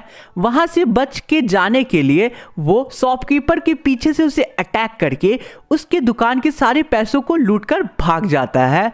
देख रहे हो ना, धीरे धीरे और इविल हरकतें करते जा रहा है ये साइंटिस्ट। लेकिन तुम लोग अभी तुरंत एक अच्छा काम कर सकते हो, हमारे चैनल को सब्सक्राइब करके हमारे चैनल का एक छोटा सा पार्ट बन के, तो तुरंत ही सब्सक्राइब करो हमारे चैनल को। चलो आगे बढ़ते हैं अब हम लोग। अब हमारे ग्रिफिन चाचा जान जाते हैं कि लंदन में रहना उनके लिए ठीक नहीं होगा, इसलिए वो ट्रेन पकड़ते हैं और इपिंग नाम के एक गांव चले जाते हैं, जहां पे वो 2 रूम बुक करते हैं एक धर्मशाला में। एक चीज तुम लोगों को क्लियर आउट कर देता हूं कि जैसे ही ग्रिफिन कपड़े को पहनता है देन वो अपने सारे बॉडी पार्ट्स को क्लोथ से कवर अप कर देता है, जिससे वो सभी लोगों को विजिबल हो जाता है। जैसे ही वो गाँव पहुंचते हैं तो लोग अलग अलग बातें बनाने लगते हैं कि विंटर्स में कोई विजिटर तो घूमने आता ही नहीं है, तो ये क्यों आया है। ऊपर से इसकी अपीयरेंस भी बहुत अजीब है। उस जगह की लैंडलॉर्ड मिसेस हॉल थी, जो बहुत एफर्ट लगाती है ग्रिफिन से दोस्ती करने की एंड उसे बात करने के लिए, लेकिन ग्रिफिन क्लियरली बोल देता है कि मैं यहाँ शांति और अकेलेपन के लिए आया हूँ, मैं नहीं चाहता कि कोई मुझे डिस्टर्ब करे, और मेरा फेस ऐसा इसलिए है क्योंकि मेरा एक्सीडेंट हुआ था। वो ऐसा स्टेटमेंट मिसेस हॉल को देता है। अब मिसेस हॉल ग्रिफिन की स्ट्रेंज बिहेवियर एंड वो एक साइंटिस्ट है, इन सारी बातों को एक्सेप्ट करती है क्योंकि ग्रिफिन एडवांस में पैसे पे कर रहा था। एंड मिसेस हॉल को पता था कि विंटर्स के टाइम तो कोई विजिटर्स आते नहीं है, तो उसका रूम जो है वो खाली रह जाएगा, इसलिए वो सारी बातों को इग्नोर करती है। धीरे धीरे ग्रिफिन के चोरी के सारे पैसे खत्म हो जाते हैं एंड फिर उसे लैंडलॉर्ड के पास बोलना पड़ता है, अभी मेरे पास कैश नहीं है लेकिन कुछ टाइम में मेरा चेक आता ही होगा। कुछ ही टाइम बाद एक इंसिडेंट होता है। सुबह सुबह का टाइम होता है और क्लर्जीमैन और उसकी वाइफ को अपने घर के स्टडी रूम से आवाज़ आती है। जब वो सोए हुए थे नींद में, उन्हें जैसे ही आवाज़ आती है तो वो लोग नीचे उतरते हैं। उन्हें ड्रॉवर से पैसे निकालने की आवाज़ आती है। क्लर्जीमैन अपने हाथों में आयरन की स्टिक पकड़ लेता है और तुरंत ही रूम में घुसता है और बोलता है सरेंडर। लेकिन वो देखते हैं कि पैसे गायब थे और वहाँ कोई भी नहीं था। वो लोग रूम के हर कोने को अच्छे से चेक करते हैं बट उन्हें कोई भी नहीं दिखता है, बस पैसे वहाँ से गायब थे। उसी सुबह एक और इवेंट होता है। मिस्टर एंड मिसेस हॉल उस सुबह जल्दी उठ गए थे एंड वो देखते हैं कि ग्रिफिन के रूम का दरवाज़ा खुला था। वो इस बात से सरप्राइज थे क्योंकि ग्रिफिन कभी भी रूम का दरवाज़ा खुला नहीं छोड़ता है और ना ही इतनी जल्दी उठता था। वो दोनों काफ़ी एक्साइटेड हो जाते हैं एंड उसके रूम में जाकर छानबीन करने की कोशिश करते हैं। जब वो रूम में एंटर करते हैं तो देखते हैं कि रूम में कोई भी नहीं था। वो बेड को टच करते हैं तो वो बेड ठंडा था, जिससे उन्हें पता चल जाता है कि ग्रिफिन बहुत देर से रूम में नहीं है। ग्रिफिन की बैंडेजेस जमीन में गिरी हुई थी। मिसेस हॉल अपने कानों के पास अब अचानक एक ब्रेथ सुनते हैं और फिर सडनली बेड पे पड़ी कैप उछलती है और उनके मुंह में जोर से टकराती है। अब वहाँ रखी चेयर भी हिलने लगती है और हवा में उड़ने लगती है। वो चेयर उन दोनों को जोर से हिट करके रूम से बाहर निकाल देती है। मिसेस हॉल सीढ़ी से नीचे गिर जाती है एंड फिर डोर बंद हो जाती है। ऑब्वियसली ग्रिफिन शॉर्ट टेम्पर वाला आदमी था एंड वो लोगों को जैसे ही वो देखता है अपने रूम में बिना परमिशन लिए एंटर करते हुए, वैसे ही उसे गुस्सा आ जाता है। वो दोनों को लगता है कि शायद उस रूम में ग्रिफिन ने जादू टोना कर दिया है, उस रूम में भूत है कोई। इस ग्राफ को देखो और समझ जाओ कि तुम लोगों को क्या करना चाहिए। सब्सक्राइब कर दो यार, जल्दी से 50 के पहुंचना है हम लोगों को। अब आगे क्या होता है जानते हो? आगे क्लर्जीमैन के यहाँ चोरी की बात पूरे गांव में फैल जाती है एंड सभी को शक साइंटिस्ट पे ही होता है। सभी का शक और ज़्यादा बढ़ जाता है जब चोरी होने के तुरंत बाद ही ग्रिफिन लैंडलॉर्ड को रेंट पे कर देता है घर का। अब सारे लोग मिलकर विलेज के एक कांस्टेबल को सीक्रेटली ग्रिफिन से इंट्रोगेट करने के लिए भेज देते हैं, लेकिन कांस्टेबल से पहले मिसेस हॉल ग्रिफिन के पास जाकर उसे पूछताछ करना शुरू कर देती है कि आखिर उसने उनके रूम के साथ क्या किया है, वो लॉक्ड रूम से बाहर कैसे आया उस दिन। अब इसके बाद होना क्या था, हमारे साइंटिस्ट चचा को फिर से गुस्सा आ जाता है एंड वो अपना सीक्रेट रिवील कर देता है कि वो इनविजिबल है और फिर वो बोलता है तुम लोग मुझे नहीं चिनते हो, अगर मैं अपने औकात पे आ गया तो तुम लोगों को क्या हालत होगा वो मुझे भी नहीं पता है। ऐसे बोलते हुए वो अपने बैंडेजेस को उतारने लगता है। वहाँ जितने भी लोग थे सब उसको देखकर बहुत ज़्यादा डर जाते हैं क्योंकि ग्रिफिन का सर दिख ही नहीं रहा था, जैसे कि तुम लोग इस इमेज में देख सकते हो। अब उसी टाइम वो कांस्टेबल वहाँ आ जाता है जिसका नाम मिस्टर जैफर्स था।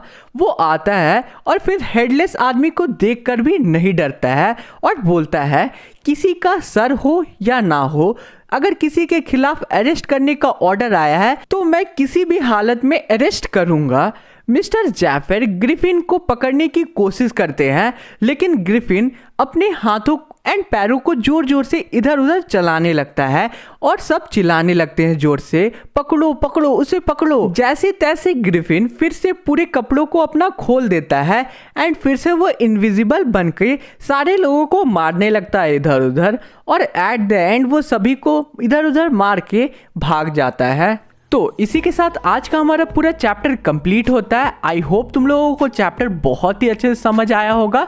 अब मैं तुम लोगों को इस चैप्टर के बहुत ही इंपॉर्टेंट क्वेश्चन दे देता हूं। जो तुम्हारी स्क्रीन में अभी इंपॉर्टेंट क्वेश्चंस दिख रहे हैं, ये सारे क्वेश्चंस काफ़ी ज़्यादा इंपॉर्टेंट है एग्जाम पॉइंट ऑफ व्यू से। अगर तुम लोगों को आंसर्स चाहिए होगा देन टेलीग्राम ग्रुप ज्वाइन कर लेना, लिंक डिस्क्रिप्शन में गिवन है। धोते जाओ धोते जाओ धोते जाओ धोते जाओ।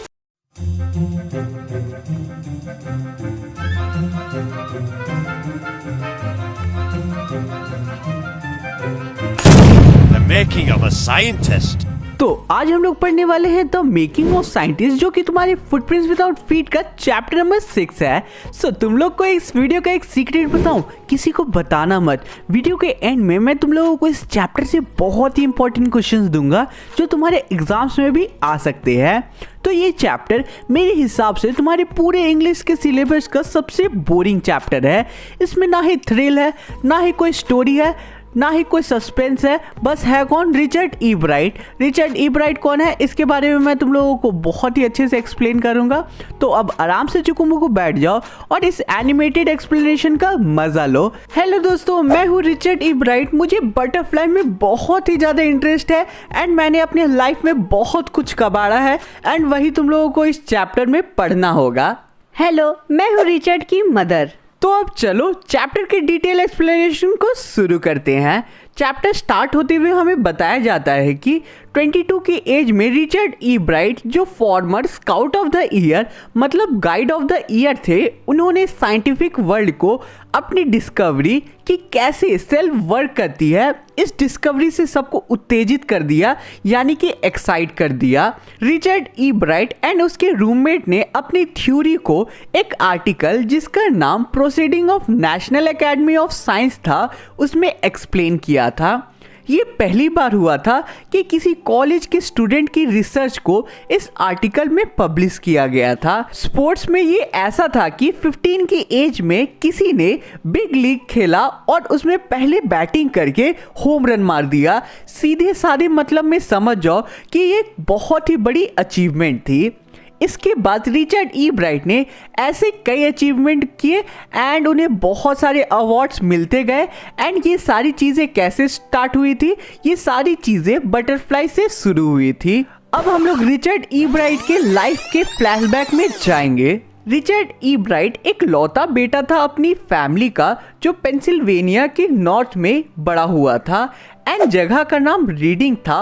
और ये जगह कहाँ है? ये यूएसए में है। ई ब्राइट बोलता है, अब वहाँ ज़्यादा कुछ नहीं था जो मैं कर सकता था। मैं अकेले ना ही फुटबॉल खेल सकता था, ना ही बास्केटबॉल खेल सकता था, लेकिन मैं एक चीज़ अकेले कर सकता था, वो था चीज़ों को कलेक्ट करना। जब ई ब्राइट छोटा था एंड किंडरगार्टन में था, तब उसे बटरफ्लाइज कलेक्ट करने का शौक था। बटरफ्लाइज कलेक्ट करने के साथ उसे और भी चीज़ें कलेक्ट करने का शौक था, जैसे कि rocks, fossils and coins. E bright को एस्ट्रोनॉमी में भी बहुत ज़्यादा इंटरेस्ट था, मतलब उसे सोलर सिस्टम के बारे में जानने की बहुत ज़्यादा रुचि थी एंड इसलिए वो कभी कभी रात भर स्टार्स को देखा करता था। ई ब्राइट को चीज़ों को जानने में बहुत इंटरेस्ट था एंड उसका माइंड बहुत ही ज़्यादा शार्प था। उसकी मदर थी जो उसे बहुत ज़्यादा एनकरेज किया करती थी। उसकी मदर उसे ट्रिप्स में ले जाती थी एंड उसे टेलीस्कोप, माइक्रोस्कोप, कैमरास एक्सेट्रा ऐसी बहुत सारी चीज़ें ला के देती थी एंड हर तरीके से हेल्प करने की कोशिश करती थी रिचर्ड ई ब्राइट की। जा रहा हूँ यार, मैं भी अपनी मम्मी से iPhone 15 Pro Max मांगता हूँ। मम्मी iPhone 15 दिला दो ना। iPhone 15 चाहिए बेटा? इधर आओ, पैसे ले लो मेरे से। घर पे अलग अत्याचार होता है एंड तुम लोग अलग अत्याचार करते हो। देखो इस ग्राफ को, तुम लोग वीडियो को तो पूरा देख लेते हो लेकिन सब्सक्राइब नहीं करते हो। सब्सक्राइब करो यार तुरंत चैनल को, क्योंकि हम लोगों का साथ एक पल का नहीं है, हमेशा हमेशा का है। चलो आगे बढ़ते हैं अब हम लोग। मैं ही रिचर्ड की साथी थी, कंपेनियन थी जब तक वो स्कूल जाना शुरू करता है। उसके बाद मैं उसके दोस्तों को घर ले आया करती थी। रात में हम दोनों साथ में ही सारे काम किया करते थे। मेरे लिए रिची मेरा बेटा सब कुछ था, जब से उसके फादर मरे थे जब वो 3rd स्टैंडर्ड में था। हम हर रात खाना साथ में ही खाते थे। रिचर्ड का दिमाग बहुत ही ज़्यादा साफ था एंड वो स्कूल में सबसे ज़्यादा मार्क्स स्कोर करता था। जब रिचर्ड क्लास 2 में था तभी उसने बटरफ्लाइज की 25 स्पीसीज कलेक्ट की थी जो उसके होम टाउन में थे। अब रिचर्ड चैप्टर को कंटिन्यू करते हुए बोलता है, मुझे लगा कि ये मेरा बटरफ्लाई कलेक्शन का एंड है, क्योंकि मैंने 25 स्पीसीज तो कलेक्ट कर दी थी, लेकिन इसके बाद मेरी मदर मुझे एक बुक ला कर देती है जिसका नाम था ट्रैवल ऑफ मोनार्क एक्स। इस बुक ने बताया कि कैसे मोनार्क बटरफ्लाई सेंट्रल अमेरिका की तरफ माइग्रेट करती है एंड ये बुक मुझे बहुत अच्छी लगती है एंड मेरे लिए नई वर्ल्ड खोल देती है। बुक के एंड में रीडर्स को इनवाइट किया गया था बटरफ्लाई माइग्रेशन की स्टडी में हेल्प करने के लिए।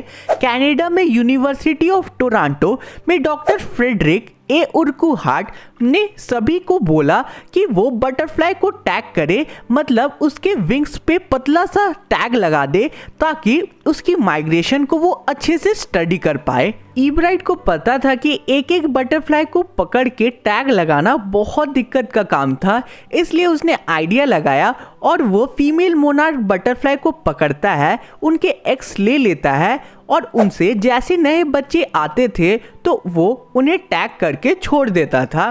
कई सालों तक उसका घर का बेसमेंट हजारों मोनार्क बटरफ्लाईज का घर था।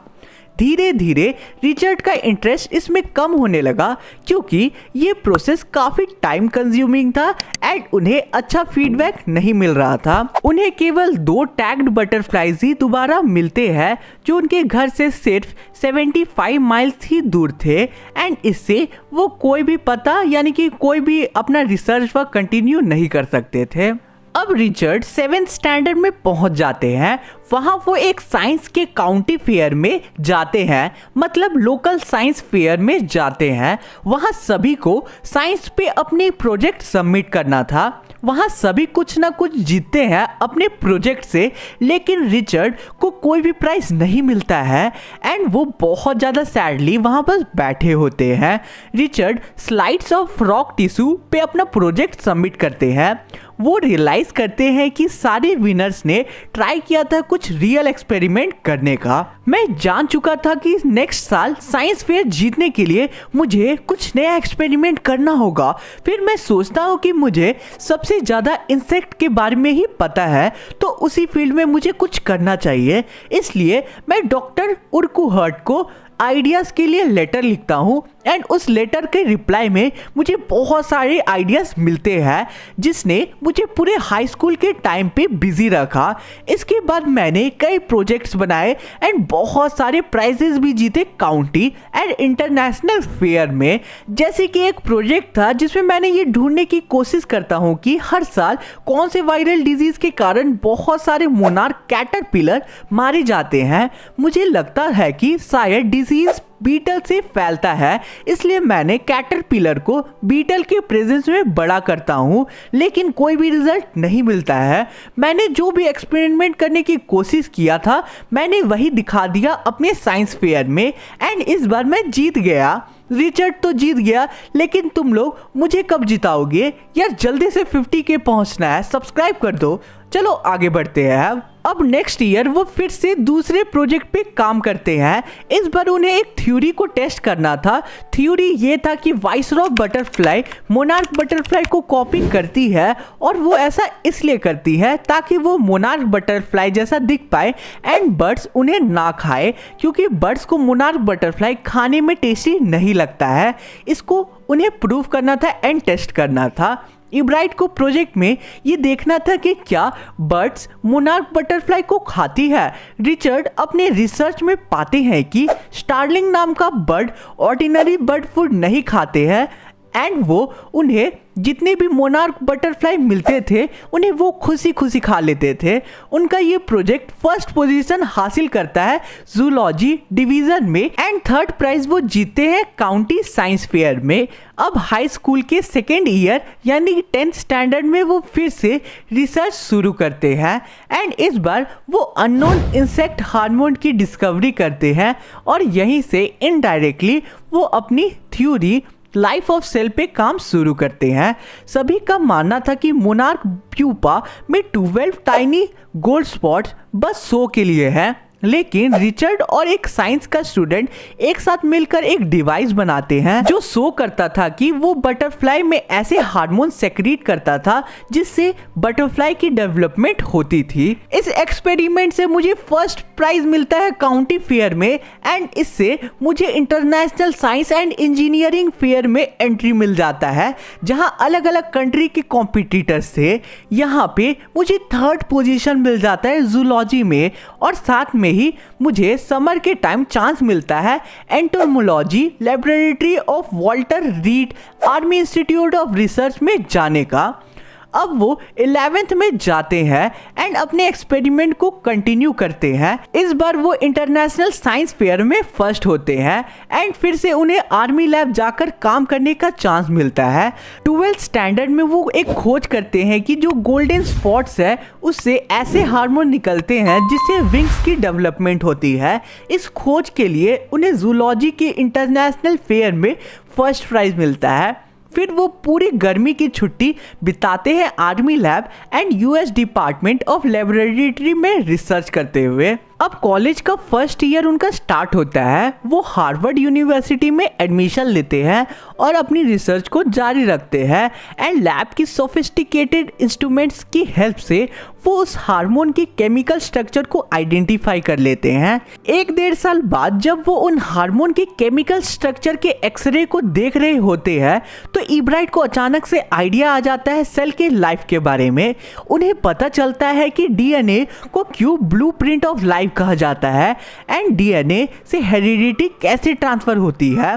देखो भाई, डीएनए के बारे में बहुत कुछ बता सकता हूँ लेकिन वीडियो की लेंथ को बड़ा नहीं करना चाहता हूँ। जिनको भी अगर इस पॉइंट पे डाउट होगा कमेंट करके पूछ लेना, मैं जरूर जवाब दूंगा। एंड यार इतनी मेहनत से तुम लोगों को पढ़ा रहा हूँ तो सब्सक्राइब तो बनता है। चलो आगे बढ़ते हैं। अब रिचर्ड एंड उसके कॉलेज का रूममेट जेम्स आर वोंग रात भर काम करते हैं प्लास्टिक मॉडल्स बनाने में एंड ड्राइंग बनाने में जिससे वो दूसरों को समझा पाए।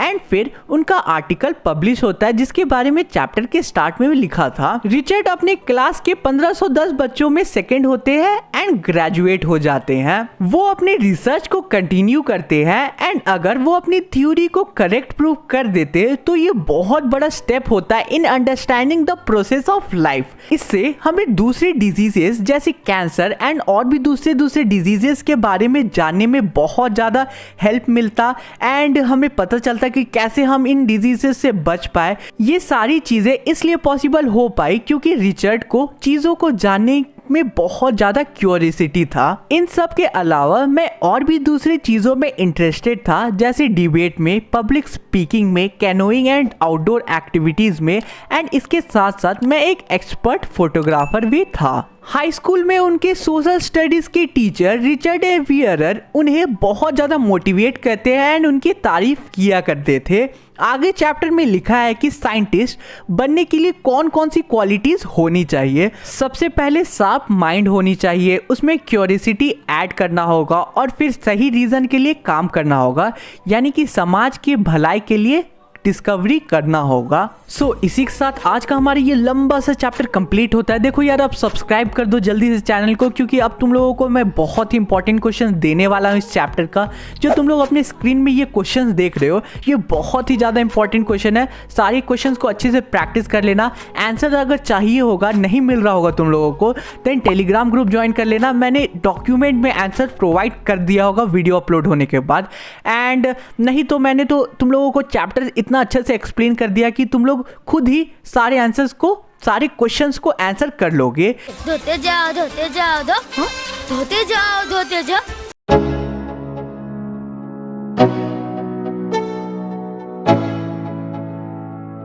Let's go.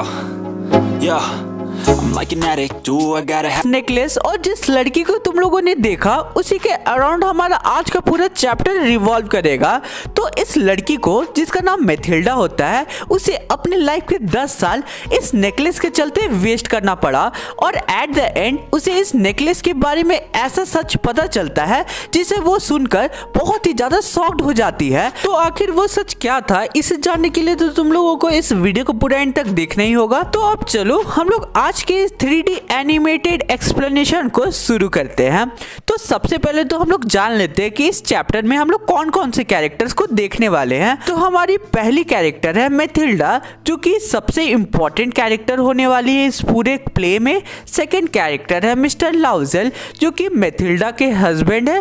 थर्ड कैरेक्टर है एमएमई फॉरेस्टर, जो कि मैथिल्डा की दोस्त है और ये काफी ज्यादा रिच लेडी है। तो अब चलो हम लोग इस चैप्टर को अब लाइन बाय लाइन जान लेते हैं। मैथिल्डा एक बहुत ही प्रिटी यंग लेडी थी जिसका बर्थ डेस्टिनी की गलती के वजह से एक क्लर्क के यहाँ होता है। वो बहुत ही ज़्यादा उदास रहा करती थी क्योंकि उसके पास कोई भी डाउरी नहीं था देने के लिए, उसके पास कोई भी होप नहीं था कि वो किसी अमीर घर में उसकी शादी हो। इसलिए एट द एंड उसकी शादी एक क्लर्क से होती है जो कि बोर्ड ऑफ एजुकेशन में काम करता था। मैथिल्डा काफ़ी सिंपल थी और काफ़ी अनहैप्पी रहा करती थी। उसका ये फीलिंग था कि उसका ये मानना था कि वो दुनिया की हर डेलिकेसीज और लग्जरीज के लिए ही पैदा हुई है, बनी है। मैथिल्डा जिस अपार्टमेंट में रहा करती थी वहाँ के जो वॉल्स थे वो काफ़ी ज़्यादा सैबी थे, चेयर्स भी बहुत अच्छी नहीं थी और ये सारी चीज़ें उसे बहुत परेशान किया करती थी और उसे गुस्सा दिलाया करती थी। उसकी एक फ्रेंड थी जो कि काफ़ी ज़्यादा रिच थी और वो इग्नोर किया करती थी कि वो उसके पास ना जाए मिलने के लिए। और ऐसा क्यों? क्योंकि जब भी वो अपने दोस्त से मिलकर आती थी वापस तो वो काफ़ी ज़्यादा उदास रहा करती थी और अपने लाइफ से बहुत ही ज़्यादा डिसअपॉइंटेड पूरे दिन रहा करती थी। अब एक इवनिंग मैथिल्डा के हस्बैंड बहुत ही खुशी खुशी एक बड़े से एनवलप के साथ घर आते हैं और मैथिल्डा को कहते हैं, मैथिल्डा मैं तुम्हारे लिए आज कुछ लेकर आया हूँ। अब मैथिल्डा वो एनवलप को तुरंत ही लेती है और खोलकर देखती है। उस एनवलप के अंदर एक बहुत ही सुंदर सा कार्ड था और वो उस कार्ड में एक इनविटेशन था एक बहुत ही ग्रैंड पार्टी का जिसमें वो दोनों इनवाइटेड थे। उसके हस्बैंड ने सोचा कि मैथिल्डा इस कार्ड को देख के बहुत ही ज़्यादा खुश हो जाएगी क्योंकि वो इस सब चीज़ की शौकीन है, लेकिन इसका उल्टा होता है। मैथिल्डा कार्ड को देखकर उसे टेबल पे फेंक देती है और कहती है, मैं इस कार्ड का क्या करूं? अब मैथिल्डा का हस्बैंड बोलता है, मुझे लगा था कि तुम बहुत ही ज़्यादा खुश होगी इस कार्ड को देख के, ये तुम्हारे लिए बहुत ही अच्छा ओकेजन होगा, तुम कभी भी बाहर नहीं जाती हो और ये परफेक्ट ओकेजन होगा कि तुम कहीं बाहर जा रही हो। सभी को विश कर रहे थे कि उन्हें ये कार्ड मिले, लेकिन सेलेक्टेड एम्प्लॉयज़ को ये कार्ड मिला और उनमें से मैं हूँ जिसे ये कार्ड मिला। अब ये सुनते ही मैथिल्डा इरिटेटेड आई में उसे देखती है और कहती है, तुम्हें क्या लगता है मुझे इस ओकेजन में पहनने के लिए मेरे पास कौन से कपड़े हैं? अब ये सुनते ही उसका हस्बैंड स्टैमर करते हुए कहता है, जो ड्रेस तुम मेरे साथ थिएटर में पहन के जाती हो वो तुम पे बहुत ही ज़्यादा प्रिटी लगता है, वो क्यों नहीं तुम पहन लेती हो? अब ये सुनते ही मैथिल्डा साइलेंटली खड़ी रहती है। अब उसका हस्बैंड बोलता है, क्या दिक्कत है मुझे बताओ। अब मैथिल्डा अपने गुस्से पे कंट्रोल करती है और बहुत ही काम वॉइस में रिप्लाई करती है, कुछ नहीं, मेरे पास कोई भी ड्रेस नहीं है पहनने का, बस यही दिक्कत है मेरे साथ। अब उसका हस्बैंड उससे पूछता है, मैथिल्डा तुम मुझे बताओ कि एक अच्छा ड्रेस जो कि तुम पार्टी में पहन सकती हो वो कितने तक आ जाएगी? अब मैथिल्डा थोड़ा सोचती है और एक हेजिटेटेड वॉइस में कहती है, मैं तुम्हें एग्जैक्टली तो नहीं बता सकती कि कितने में एक अच्छी ड्रेस आ जाएगी, लेकिन अप्रॉक्स 400 फ्रांसिस में पहनने लायक ड्रेस तो आ ही जाएगी। अब ये सुनते ही उसके हस्बैंड का जो फेस होता है वो पेल पड़ जाता है क्योंकि ऑब्वियस सी बात है कि उसका हस्बैंड इतना नहीं कमाता था, इसलिए ये सुनते ही उसे झटका लग जाता है कि इतना पैसा वो कहाँ से दे पाएगा। लेकिन उसके पास उसकी सेविंग बची हुई थी जो कि उसने गन खरीदने के लिए बचाई थी ताकि वो नेक्स्ट समर जाके अपने दोस्तों के साथ अच्छे से हंट कर पाए। लेकिन अब उसका हस्बैंड रिप्लाई करता है, कोई बात नहीं, मैं तुम्हें 400 फ्रांसिस दे दूंगा, लेकिन ट्राई करना कि तुम उस पैसों से बहुत ही प्रेटी ड्रेस खरीद पाओ। अब दिन बीतते गए और जो पार्टी का दिन था, बॉल का जो दिन था वो पास आता गया और मैथिल्डा काफी उदास डिस्टर्ब दिखने लगी। अब एक दिन उसका हस्बैंड एक इवनिंग उससे पूछता है, मैथिल्डा तुम्हें क्या हुआ है? मैं देख रहा हूँ कि 1-2 दिनों से तुम काफी स्ट्रेंज बिहेव कर रही हो। मैथिल्डा इसका रिप्लाई करती है, मेरे पास पार्टी में पहनने के लिए कोई भी ज्वेलरी नहीं है, मैं क्या करूं? मैं ऐसे पॉवर्टी स्टिकन लुक के साथ उस बड़ी पार्टी में नहीं जा सकती हूँ, उससे अच्छा तो मैं पार्टी में नहीं जाती हूँ। अब उसका हस्बैंड रिप्लाई करता है, तुम कुछ नेचुरल फ्लावर्स के साथ एक नेकलेस बना लो, वो तुम पे बहुत सुंदर लगेगा। इससे मैथिल्डा कन्विंस नहीं थी और फिर इसके बाद उसका हस्बैंड बहुत ही जोर से चिल्लाता है, हम लोग कितने स्टूपिड है, तुम क्यों ना अपने दोस्त मेमी फॉरेस्टर से जाके कोई ज्वेलरी उधार में ले लो, तुम रिटर्न कर देना बाद में उसे। अब ये सुनते ही मैथिल्डा बहुत ही ज़्यादा खुश हो जाती है और कहती है, हाँ तुम सही कह रहे हो, मेरे दिमाग में तो ये आइडिया आया ही नहीं था। अब मैथिल्डा नेक्स्ट डे अपनी दोस्त के पास चली जाती है और उससे एक ज्वेल का डिमांड करती है। मिमी फॉरेस्टर उसे अपने क्लोजेट पर ले जाती है और ज्वेलरी सेलेक्ट करने को कहती है। अब मैथिल्डा अलग अलग ज्वेल्स को देखती है लेकिन उसे कोई भी ज्वेलरी पसंद नहीं आती है और फिर उसे कहती है, क्या तुम्हारे पास दूसरी ज्वेलरीज नहीं है? फिर अचानक ही उसकी नज़र एक ब्लैक सैटिन बॉक्स पे जाती है और जब उसे वो खोलती है तो उसके अंदर एक डायमंड नेकलेस था और उस डायमंड नेकलेस को पकड़ते ही उसके हाथ कांपने लगते हैं और फिर वो नेकलेस को अपने गले में पहन कर देखती है। वो नेकलेस उस पर बहुत सुंदर लग रहा होता है। अब मैथिल्डा हेजिटेटेड वॉइस में अपनी दोस्त से पूछती है, क्या तुम मुझे ये वाली नेकलेस दे सकती हो?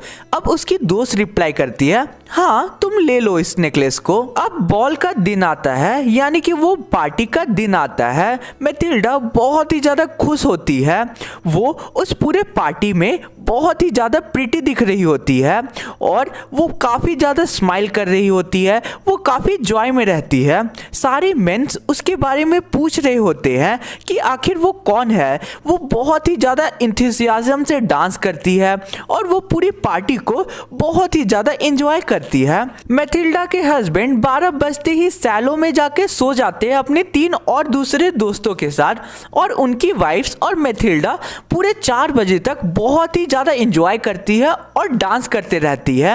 अब 4 बज जाते हैं और वो लोग बॉल से निकलते हैं, यानी कि उनका घर जाने का टाइम हो जाता है। अब मैथिल्डा का हस्बैंड मिस्टर लाउजेल उसे एक सॉल से कवर अप कर देता है क्योंकि उस टाइम ठंड बहुत ज़्यादा थी, इसलिए वो सॉल से कवर कर देता है।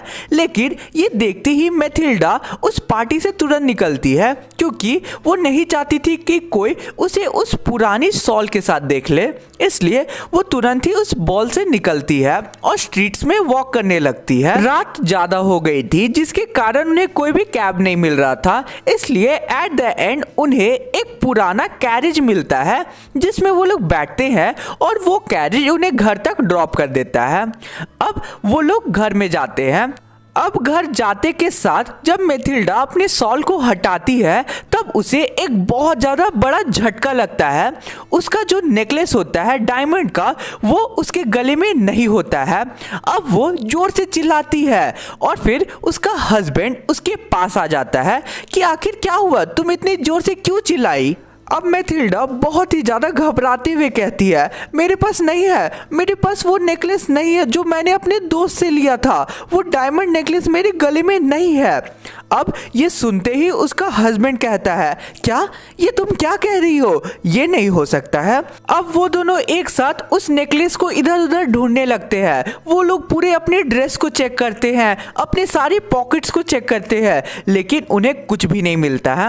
अब लाउजेल मैथिल्डा से पूछता है, मैथिल्डा क्या तुम्हें याद है कि वो डायमंड नेकलेस तुम्हारे गले में था उस पार्टी में? मैथिल्डा रिप्लाई करती है, हाँ मुझे याद है, बाहर आते वक्त वो मेरे गले में ही था। अब उसका हस्बैंड कहता है, चलते वक्त अगर तुम स्ट्रीट में उसे गिराती तो जरूर हमें सुनाई देता, लेकिन हमें कुछ भी सुनाई नहीं दिया, तुमने शायद उसे कैब में गिरा दिया। मैथिल्डा कहती है, हाँ ये पॉसिबल हो सकता है, क्या तुमने उस कैरेज का नंबर देखा था? उसका हस्बैंड रिप्लाई करता है, नहीं मैंने तो नहीं देखा देखा, तुमने देखा था क्या? अब मैथिल्डा रिप्लाई करती है, नहीं मैंने तो उस कैरेज का नंबर नहीं देखा था।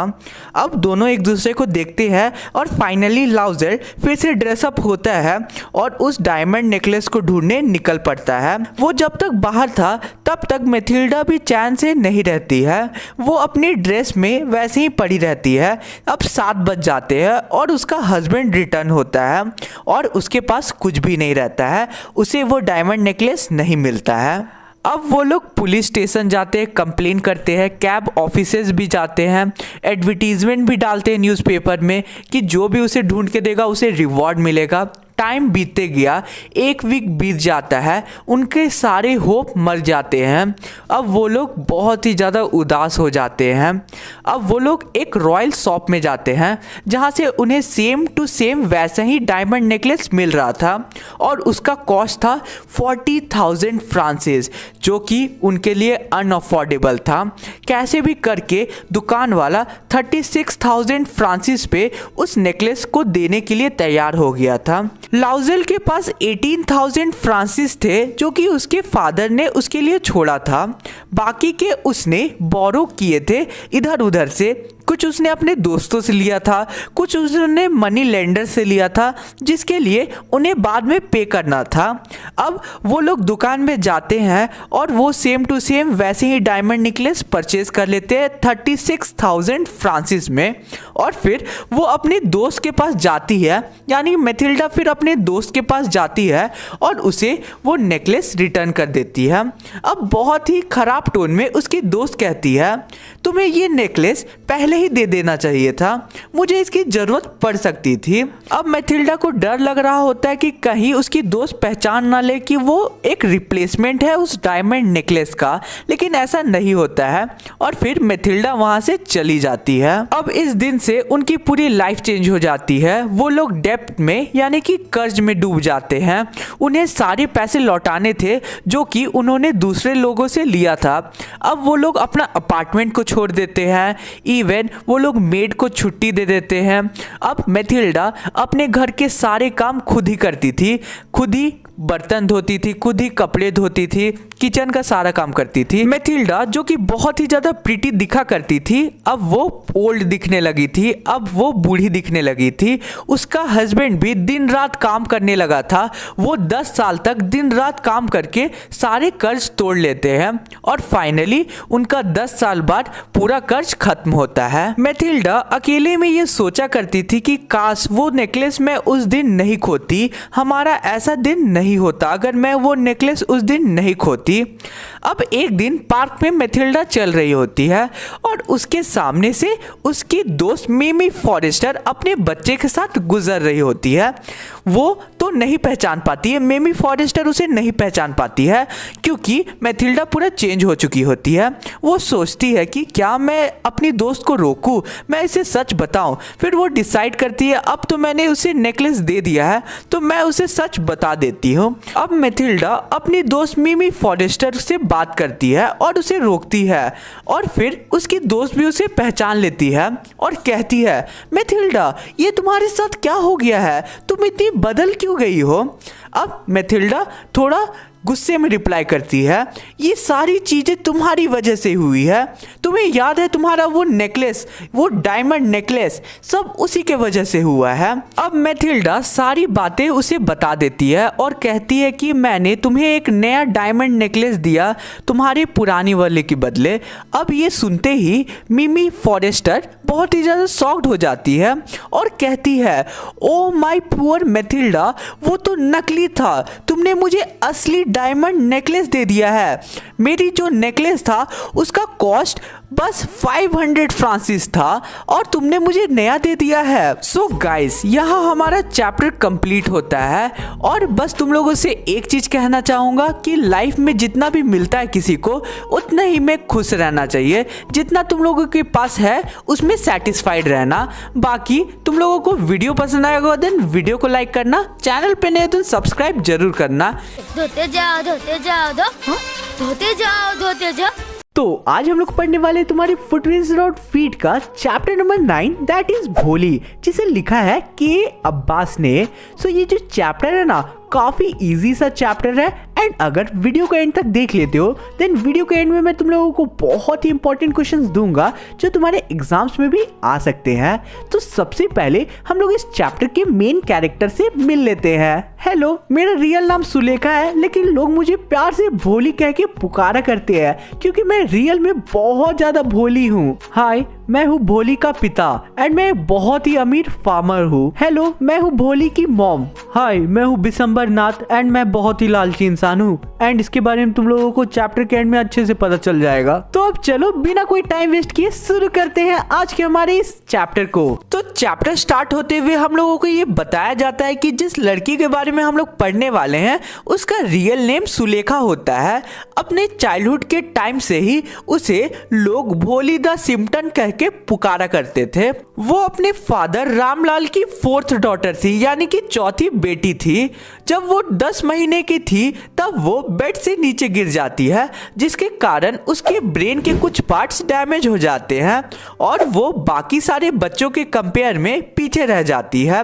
बर्थ के टाइम पे वो बहुत ही ज्यादा सुंदर हुआ करती थी, लेकिन 2 साल बाद उस पे चिकन पॉक्स अटैक करते हैं, यानी कि स्मॉल पॉक्स अटैक करते हैं। बस उसके आंखों को छोड़ के पूरे बॉडी पे स्मॉल पॉक्स के मार्क्स रह जाते हैं। सुलेखा, जिसे हम लोग भोली के नाम से जानते हैं, वो 5 साल की उम्र तक कुछ भी नहीं बोल पाती है और लास्टली जब वो बोलना शुरू करती है तब वो स्टैमर यानी कि हकलाने लगती है। बाकी सारे दूसरे चिल्ड्रंस उसकी मिमिक्री करके उसका मजाक उड़ाया करते थे और इसका रिजल्ट में वो बहुत कम बात किया करती थी। रामलाल के टोटल 7 बच्चे थे, 3 बेटे और 4 बेटियां और उसमें से यंगेस्ट थी भोली। रामलाल एक प्रॉस्पेरस फार्मर था और उसके घर में कोई भी चीज की कमी नहीं थी। भोली को छोड़ के उसके घर के सारे बच्चे स्ट्रॉन्ग और हेल्दी थे। जो बेटे थे वो ऑलरेडी पढ़ाई करने के लिए सिटी जा चुके थे। जो बेटियां थी उसमें से राधा एल्डेस्ट थी, उसकी मैरिज हो चुकी थी। सेकंड बेटी मंगला की मैरिज सेटल हो रही थी और उसके बाद जब उसकी मैरिज हो जाती तो उसकी 3rd बेटी चंपा का चांस आता। रामलाल को भोली की चिंता थी, ना ही वो अच्छी दिखती थी ना ही वो ज्यादा इंटेलिजेंट थी। भोली 7 साल की थी जब उसकी बहन मंगला का शादी होता है और उसी साल गांव में एक प्राइमरी स्कूल खोला जाता है लड़कियों के लिए। तहसीलदार साहब आते हैं उस स्कूल के ओपनिंग सेरेमनी में और फिर वो रामलाल को कहते हैं कि रामलाल, जैसे कि तुम रेवेन्यू ऑफिशियल हो और गवर्नमेंट के एक रिप्रेजेंटेटिव भी हो इस गांव में, तो तुम्हें एक एग्जाम्पल सेट करना चाहिए और अपनी बेटी को स्कूल भेजना चाहिए। उस रात जब रामलाल अपनी वाइफ को यह बात बताता है तो उसकी वाइफ कहती है, अरे कहीं तुम पागल तो नहीं हो गए हैं ना? क्या लड़कियां स्कूल जाएगी? अगर वो स्कूल जाने लगी तो उनसे शादी कौन करेगा? रामलाल के पास इतना करेज नहीं था कि वो तहसीलदार साहब का जो कहना है उसे टाल पाए, इसलिए वो भोली को फिर भी स्कूल भेज देता है। अब अगले दिन रामलाल भोली का हाथों को पकड़ते हैं और उसे बोलते हैं, मेरे साथ चलो तुम, मैं तुम्हें स्कूल ले चलता हूँ। भोली बहुत ज्यादा डर जाती है क्योंकि आज से पहले उसने स्कूल का नाम नहीं सुना था। भोली को याद आता है कि कुछ दिन पहले ही उसकी गाय को भी ऐसे ही बाहर ले जाकर बेच दिया गया, इसलिए वो चिल्लाती है, no no no no no. वो जोर से टेरर में चिल्लाती है और अपने हाथों को छुड़ा लेती है अपने फादर की ग्रिप से।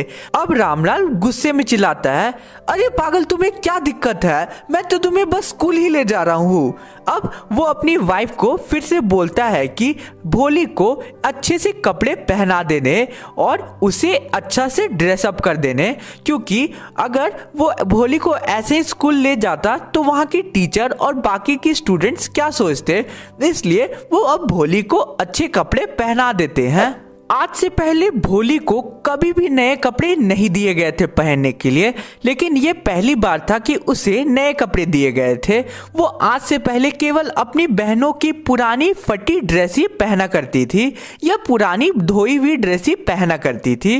अब उसे इस बात का यकीन हो जाता है कि वो किसी अच्छी जगह पे जा रही है, क्योंकि उसके माथे पे अच्छे से तेल लगाया जाता है, उसे नए ड्रेस दिया जाता है, इसलिए उसे यकीन हो जाता है कि वो किसी अच्छी जगह पे जा रही है। अब रामलाल रामलाल उसके हाथ को पकड़ के स्कूल ले जाता है और हेड मिस्ट्रेस के हवाले उसे छोड़ देता है। सभी स्टूडेंट ऑलरेडी क्लासरूम में बैठ चुकी थी। उस स्कूल में अलग अलग क्लासरूम थी और सारी लड़कियां या तो बुक से पढ़ रही थी या तो स्लेट पे लिख रही थी। अब हेड मिस्ट्रेस बोलती है बैठ जाओ भोली। उसके बाद भोली बैठ जाती है और फिर वो थोड़ा सा होपफुली सोचती है कि यहाँ पे तो बहुत सारी लड़कियां हैं और कोई हो सकता है मेरी दोस्त भी बन जाए, इसलिए वो थोड़ा रिलैक्स फील करती है और थोड़ा खुश भी होती है मन में। लेडी टीचर उस क्लास में कुछ कह रही थी लेकिन भोली को कुछ भी नहीं समझ आ रहा था। भोली केवल वॉल पे बने पिक्चर्स को देख रही थी। वॉल्स में डिफरेंट एनिमल्स की पिक्चर्स थी, जैसे कि काउ, हॉर्स, गोट, ये सब की पिक्चर्स थी जिसे वो फैसिनेट हो रही थी। अब अचानक ही वो देखती है कि उसके बगल में टीचर आकर खड़ी हो जाती है और स्माइल करती है उसे देखकर। अब उसकी टीचर उससे पूछती है तुम्हारा नाम क्या है? भोली बोलती है भ भ भ भो भो भो और इसके आगे वो कुछ भी नहीं कह पाती है और फिर जोर जोर से रोने लगती है और अपने माथे को नीचे करके एक जगह एक कॉर्नर पे पड़ी रहती है और वो अपने माथे को ऊपर भी नहीं करती है क्योंकि उसे ये पता है कि उस क्लास की सारी लड़कियां उस पे हंस रही होगी, इसलिए वो अपने माथे को ऊपर नहीं करती है। अब छुट्टी हो जाती है और बेल बजती है, लेकिन भोली उस क्लासरूम के एक कॉर्नर पे माथे को नीचे करके पड़ी रहती है।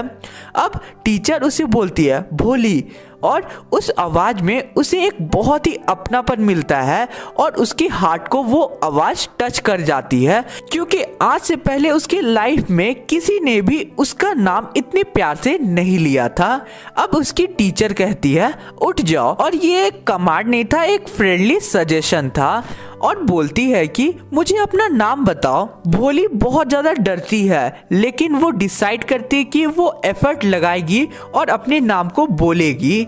अब भोली बोलती है भ भ भो भो भो भो और वो हकलाती है। अब उसकी टीचर बोलती है वेल डन, कोशिश करो और कोशिश करो। टीचर उसे एनकरेज करती है come on you can do it, ऐसा बोल के उसे एनकरेज करती है। भोली बोलती है भ भ भो भो भो और एट द एंड वो बोल देती है भोली और इसके बाद वो बहुत ही ज़्यादा रिलीफ फील करती है कि उसने एक बहुत ही बड़ी अचीवमेंट कर ली है। अब उसकी टीचर बोलती है वेल डन, तुमने बहुत अच्छा काम किया है, तुम अपने बस मन से इस डर को निकाल दो और तुम किसी के भी सामने बोल पाओगी। भोली टीचर की तरफ देखती है जैसे कि वो बोलना चाहती है रियली मैं बोल पाऊंगी। अब टीचर उसे बोलती है कि तुम बस डेली स्कूल आओ, बाकी तुम अपने आप बोलना सीख जाओगी, तुम स्कूल आओगी ना। अब भोली कहती है हाँ मैं आऊंगी। अब उसकी टीचर उसे एक बुक देती है जिसमें अलग अलग जानवरों की कलरफुल पिक्चर्स थी, जैसे कि डॉग, कैट, गोट और उन सारे पिक्चर्स के नीचे बड़े बड़े ब्लैक लेटर्स में उन जानवरों के नाम भी लिखे हुए थे। अब भोली की टीचर कहती है 1 महीने के अंदर ही तुम इस बुक को बहुत ही अच्छे से पढ़ने लगोगी और इसके बाद मैं तुम्हें इससे भी बड़ी बुक दूंगी। एक टाइम ऐसा भी आएगा कि तुम इस विलेज में सबसे ज्यादा एजुकेटेड होगी और उसके बाद तुम पे कोई भी नहीं हंसेगा। इवन उसके बाद सब तुम्हें रिस्पेक्ट दे के बात भी करेंगे और तुम जो हकला के बोलती हो, स्टैमर करती हो, तुम बोलते वक्त एकदम स्टैमर नहीं करोगी, समझ गई। अब तुम घर जाओ और कल सुबह जल्दी आ जाना सुबह में। अब घर जाते वक्त भोली बहुत ही ज्यादा खुश होती है और उसके दिल में एक नई उम्मीद जग जाती है और यहाँ से उसकी एक नई जिंदगी शुरू होती है। अब कुछ साल बीत जाते हैं, जो विलेज है वो एक स्मॉल टाउन बन जाता है, प्राइमरी स्कूल हाई स्कूल बन जाता है, सिनेमा हॉल्स खुलते हैं, रेलवे स्टेशन बनता है, यानी कि जो विलेज है वो डेवलप्ड होना शुरू हो जाता है। अब एक रात रामलाल अपनी वाइफ को कहता है क्या हम लोग विशंबर नाथ का जो प्रपोजल है वो एक्सेप्ट कर दे। उसकी वाइफ कहती है हाँ कर लो, भोली बहुत ही ज्यादा लकी है कि उसे ऐसा हस्बैंड मिलने वाला है। उसका बहुत ही बड़ा शॉप है, उसका खुद का घर है, उसके बैंक में बहुत सारे पैसे भी है और इवन वो तो हमसे डाउरी भी नहीं मांग रहा है। अब रामलाल बोलता है ये सब तो सही है लेकिन वो ज्यादा यंग नहीं है, वो ऑलमोस्ट मेरी जितने एज का है और शायद वो लंगड़ा के भी चलता है। उसके जो बच्चे थे, उसकी पहली वाइफ से, वो बड़े भी हो चुके हैं। अब उसकी वाइफ कहती है, इन सब बातों से हमें क्या लेना देना है। 45 या फिर 50 की एज ज्यादा बड़ा एज तो नहीं होता है। अगर हम लोग इस प्रपोजल को ठुकरा देते हैं तो भोली हमेशा अनमैरिड रहेगी, उसकी शादी नहीं होगी कभी। अब ये सब बातों को भोली सुन रही होती है छिप के। अब शादी का टाइम आता है। दिसंबर अपनी फैमिली, अपने फ्रेंड्स, अपने रिलेशन वालों को लेकर एकदम धूमधाम से एक बारात लेकर आता है। ये सब देखकर भोली की जो सिस्टर्स थी वो बहुत ही ज्यादा जेलस फील कर रही थी कि भोली की शादी इतने बड़े घर हो रही है। दिसंबर नाथ अब मंडप पे आ जाता है। पंडित जी बोलते हैं जाओ दुल्हन को लेकर आओ। अब भोली घूंघट में अपने सर को ढक के आती है मंडप पे। स्टार्टिंग में दिसंबर नहीं देख पाता है कि भोली दिखती कैसी है, ठीक है। उसके बाद जब वो उसे गार्लैंड यानी कि वरमाला पहनाने वाला होता है, तभी वो देखता है कि जो भोली का फेस है उसमें बहुत सारे स्पॉट्स है, उसमें बहुत सारे ब्लैक स्पॉट्स है। अब दिसंबर कहता है कि इसके तो पूरे फेस में मार्क्स है। तो उसका दोस्त बोलता है तो क्या हुआ, तुम भी तो यंग नहीं हो। अब वो बोलता है कि हाँ मैं यंग तो नहीं हूँ, लेकिन अब भोली से शादी करने के लिए मुझे 5,000 रुपये चाहिए एज अ डाउरी।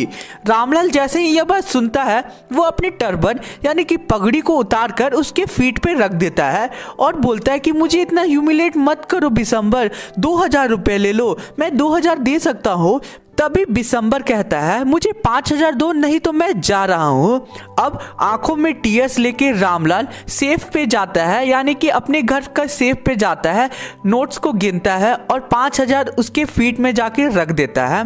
और दिसंबर के पूरे फेस में एक ग्रीडी सा एक्सप्रेशन दिख रहा होता है। अब वो बोलता है, यानी दिसंबर बोलता है लाओ वरमाला जल्दी से, मैं शादी करूंगा। दिसंबर जैसे ही अब वरमाला भोली को पहनाने वाला होता है, तभी भोली उसके हाथों को रोक देती है और वरमाला सीधे आग में जाके गिर जाती है। अब भोली पूरे लाउड और क्लियर वॉइस में बोलती है पिताजी, और ये सुनकर उसके मदर, सिस्टर, ब्रदर और सारे रिलेशन, इवन नेबर्स पूरे शॉक्ड हो जाते हैं कि आखिर उसने पिताजी इतना क्लियरली कैसे बोल दिया।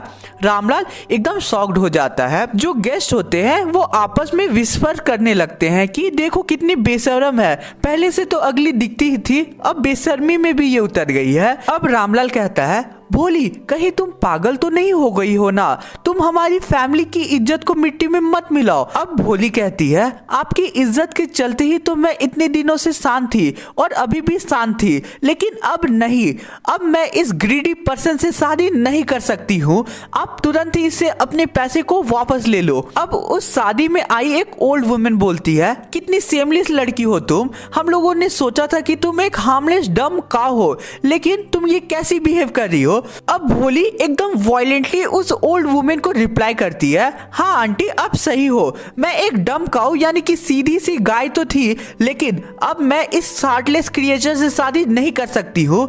अब ये गाय बोलेगी, अब ये सीधी गाय बोलेगी। और आपको और कुछ सुनना है क्या? दिसंबर नाथ अपने सारे मेहमान, अपनी सारी फैमिली वालों के साथ निकल पड़ता है मंडप को छोड़ के। अब रामलाल भोली से पूछता है भोली अब क्या, आगे क्या, अब तुम्हारे साथ क्या होगा? अब तुमसे कोई भी शादी नहीं करेगा, अब हम लोग तुम्हारे साथ क्या करेंगे? अब भोली बहुत ही कामली रिप्लाई करती है डोंट यू वरी पिताजी, यानी कि आप मेरी टेंशन मत लीजिए पिताजी, मैं आपके बूढ़े वक्त में आपके और मम्मी की सेवा करूंगी और जिस स्कूल से मैंने पढ़ाई की थी उसी स्कूल में मैं जाके सारे बच्चों को पढ़ाऊंगी। मैं सही कह रही हूँ ना मैम? अब उसकी जो टीचर थी जिसने उसे पढ़ा के इतना अच्छा, इतना बड़ा किया था, वही टीचर साइड में कॉर्नर में खड़ी हुई ये सारा ड्रामा देख रही होती है और फिर वो भोली को रिप्लाई करती है हाँ भोली तुम सही कह रही हो। सो इसी के साथ आज का हमारा ये पूरा चैप्टर कंप्लीट होता है। अगर इंस्टा पे तुम लोगों ने मुझे फॉलो नहीं किया होगा देन फॉलो कर लेना। अब तुम्हारी स्क्रीन पे जो इंपॉर्टेंट क्वेश्चंस देख रही हो ये बहुत इंपॉर्टेंट क्वेश्चंस है, इसके आंसर चाहिए होगा देन टेलीग्राम ग्रुप ज्वाइन कर लेना, वहाँ PDF के फॉर्म में मैं तुम लोगों को आंसर प्रोवाइड कर दूंगा। धोते जाओ धोते जाओ धोते जाओ धोते जाओ।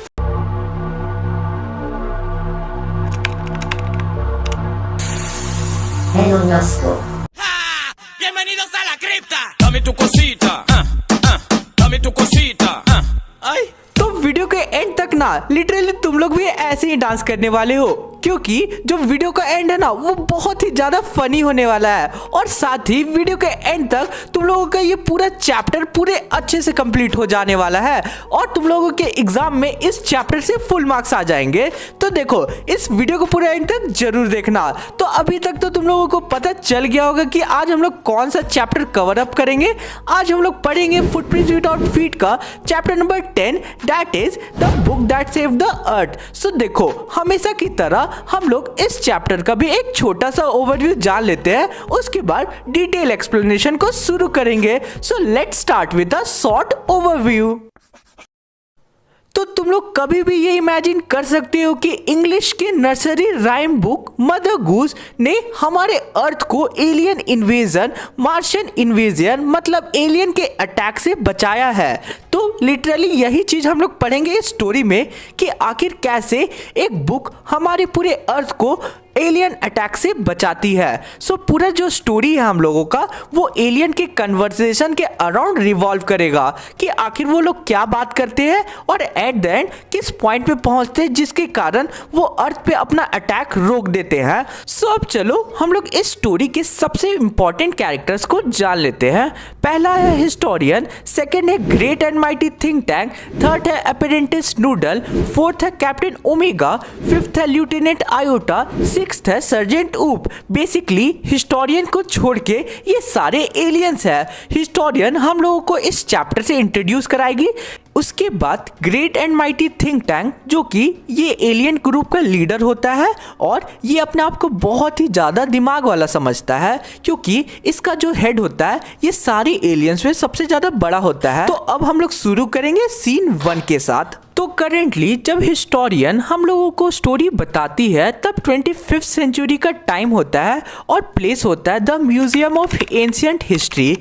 हिस्टोरियन सीन 1 को शुरू करते हुए बोलती है कि क्या तुम लोगों को ये पता नहीं है कि कैसे 2014 में मार्शियन इन्वेजन से अर्थ को एक बुक बचाती है और वो बुक ना ही कोई मिसाइल की थी ना ही कोई रॉकेट की थी। तो हिस्टोरियन अब कहती है कि चलो अब 2014 में हम लोग ये देख लेते हैं कि आखिर होता क्या है। यहाँ से एलियन के बीच की कन्वर्सेशन शुरू होती है। तो कन्वर्सेशन शुरू करते हुए नूडल कहता है, O great and mighty think tank, दुनिया के सबसे पावरफुल इंटेलिजेंट क्रिएचर, आपके ऑर्डर्स क्या है।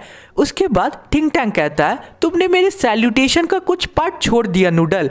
उसके बाद नूडल फिर से अच्छे से उन लाइन को रिपीट कर देता है। उसके बाद थिंक टैंक कहता है, ये बेटर था। वैसे हम लोग जो प्लैनेट को इन्वेट करने जा रहे हैं उसका नाम क्या है। नूडल कहता है अर्थ। इसके बाद थिंक टैंक कहता है, तुरंत ही स्पेस प्रोब टीम को कांटेक्ट करो और बोलो कि लंच से पहले मुझे इस बॉल ऑफ मड को जिसे अर्थ कहा जाता है इसे इन्वेट करना है, वो भी लंच से पहले। नूडल कहता है अब ओके सर। उसके बाद हमारा सीन 2 यहाँ से शुरू होता है और ये जो एलियंस है ये एक पब्लिक लाइब्रेरी में लैंड करते हैं और वहाँ पे पहुँच जाते हैं क्योंकि बेसिकली ये लोगों को देखना था कि अर्थ के लोग कैसे जीते हैं, कैसे रहते हैं, इनके पास क्या क्या वेपन्स है। ये सब देखने के लिए ये लोग पहले एक टीम अर्थ पे उतरती है लाइब्रेरी पे। तो ठीक है, अब ये लोग लाइब्रेरी का यहाँ से सीन हम लोगों का शुरू होगा। तो ये लोग जैसे ही लाइब्रेरी पहुँचते हैं तो इनमें से किसी को नहीं पता होता है कि एग्जैक्टली लाइब्रेरी किसे कहते हैं और यहाँ पे जो बुक्स रखे हैं इसे क्या कहते हैं, ये एग्जैक्टली है क्या। तो कैप्टन ओमेगा पूछता है ल्यूटेनेंट आयोटा से, तुम्हें कुछ आइडिया है ल्यूटेनेंट आयोटा कि एग्जैक्टली हम लोग कहाँ हैं। आयोटा कहता है, मुझे समझ नहीं आ रहा कैप्टन कि हम लोग कहाँ पहुँच गए हैं। यहाँ 2000 से भी ज़्यादा कुछ आइटम्स रखे हुए हैं और मुझे लगता है कि ये शायद कोई स्टोरेज की जगह है। तुम्हें क्या लगता है सर्जेंट ऊप। ऊप कहता है, मैंने 7 गैलेक्सीज घूम ली है लेकिन आज से पहले मैंने ये सब चीज़ें नहीं देखी है। ओमेगा कहता है, अब great and mighty think tank, आप हमें बताइए कि एग्जैक्टली हम लोग हैं कहाँ। थिंक टैंक कहता है, माय डियर ओमेगा, तुम जल्दी से एक आइटम उठाओ और मुझे पास से दिखाओ कि एग्जैक्टली ये है क्या। उसके बाद ओमेगा उसे पास से दिखाता है। उसके बाद थिंक टैंक कहता है, शायद ये कोई खाने की चीज़ है जो कि अर्थ के लोगों ने यहाँ पे स्टोर करके रखा है। ऊप कहता है अर्थ के लोगों की बहुत ही ज़्यादा स्ट्रेंज डाइट है वैसे।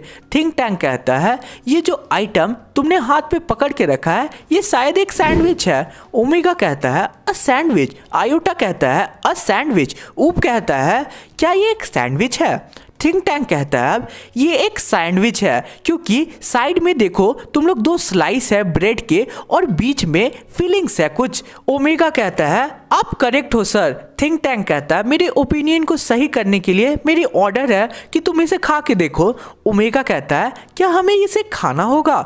थिंक टैंक कहता है क्या तुम्हें मेरे ऑर्डर्स पे कोई डाउट है? उसके बाद ओमेगा कहता है नहीं नहीं मुझे कोई डाउट नहीं है। लेफ्टिनेंट आयोटा ने ब्रेकफास्ट नहीं किया आज, उसे खाने का चांस दीजिए सर। अब आयोटा कहता है क्या मुझे इसे खाना होगा? ओह कैप्टन ये मेरे लिए एक बहुत ही ऑनर की बात है कि मैं पहला मार्शियन होगा जो ऐसा करने वाला हूँ, लेकिन मैं चाहता हूँ कि ये काम वन एंड ओनली सर्जेंट ऊप को मिले। ये बड़ा काम उन्हें को करना चाहिए। ऊप कहता है क्या मैं लेफ्टिनेंट आयोटा? अब आयोटा ओमेगा कहता है हाँ मार्स के ग्लोरी के लिए ऐसा कर लो ऊप। ऊप कहता है हाँ मैं जरूर करूंगा। उसके बाद ऊप खाता है उसे। अब सभी लोग ऊप को पूछते हैं क्या ये टेस्टी था सर्जेंट ऊप? थिंक टैंक भी पूछता है क्या ये टेस्टी था सर्जेंट ऊप? अब ऊप कहता है ये बिल्कुल भी डिलीशियस नहीं है, पता नहीं अर्थ के लोग कैसे इसे खाते हैं, ये तो बिल्कुल डस्ट के जैसा है। नूडल कहता है sir great and mighty think tank मुझे कुछ बोलने का मौका दीजिए। ऐसा नूडल कहता है। थिंक टैंक कहता है तुम बोलो लेकिन मुझे नहीं लगता तुम्हारे बोलने में वैसा कोई फ़ायदा होगा। नूडल कहता है वेल सर मुझे लगता है और मैंने नोटिस किया है कि अर्थ के लोग इसे कम्युनिकेशन की तरह यूज़ करते हैं। थिंक टैंक बोलता है अरे हाँ मुझे भी ऐसे ही लगता है, मैं भी यही कहने वाला था। थिंक टैंक कहता है अब सभी लोग इसे अपने कानों पर लगा के सुनो कि इससे कोई आवाज़ आती है। अब वो सारे एलियंस उस बुक को सारे बुक्स को अपने अपने कानों के पास लगाते हैं और सुनने की कोशिश करते हैं, लेकिन उस बुक से उन्हें कुछ भी नहीं सुनाई देता है। ओमेगा कहता है शायद हमारे ईयर्स इतनी कम फ्रीक्वेंसी नहीं सुन सकते हैं। आयोटा कहता है मुझे तो कुछ भी नहीं सुनाई दे रहा है। अब नूडल कहता है प्लीज़ एक्सक्यूज मी मुझे कुछ आइडिया आया है, मेरे हेड में कुछ आइडिया आया है। थिंक टैंक कहता है बोलो नूडल तुम्हें क्या पता चला है? नूडल कहता है मुझे लगता है कि अर्थलिंग इसे अपने कानों पास लगा के नहीं सुनते हैं, ना ही ये एक सैंडविच है। मुझे लगता है कि वो लोग इसे खोलते हैं और इसे देखते हैं। अब थिंक टैंक कहता है तुम सही हो नूडल, मुझे भी यही आइडिया आ रहा था, मुझे सभी को बताने दो। कैप्टन ओमेगा जल्दी से उस चीज को वो आइटम को खोलो और देखो कि उसके अंदर है क्या। ओमेगा अब बुक को खोलता है और वो देखता है कि अंदर बहुत सारे फोटोज है। ओमेगा कहता है अंदर बहुत सारे कलरफुल फोटो है जो कि अर्थ के लोग देखते हैं।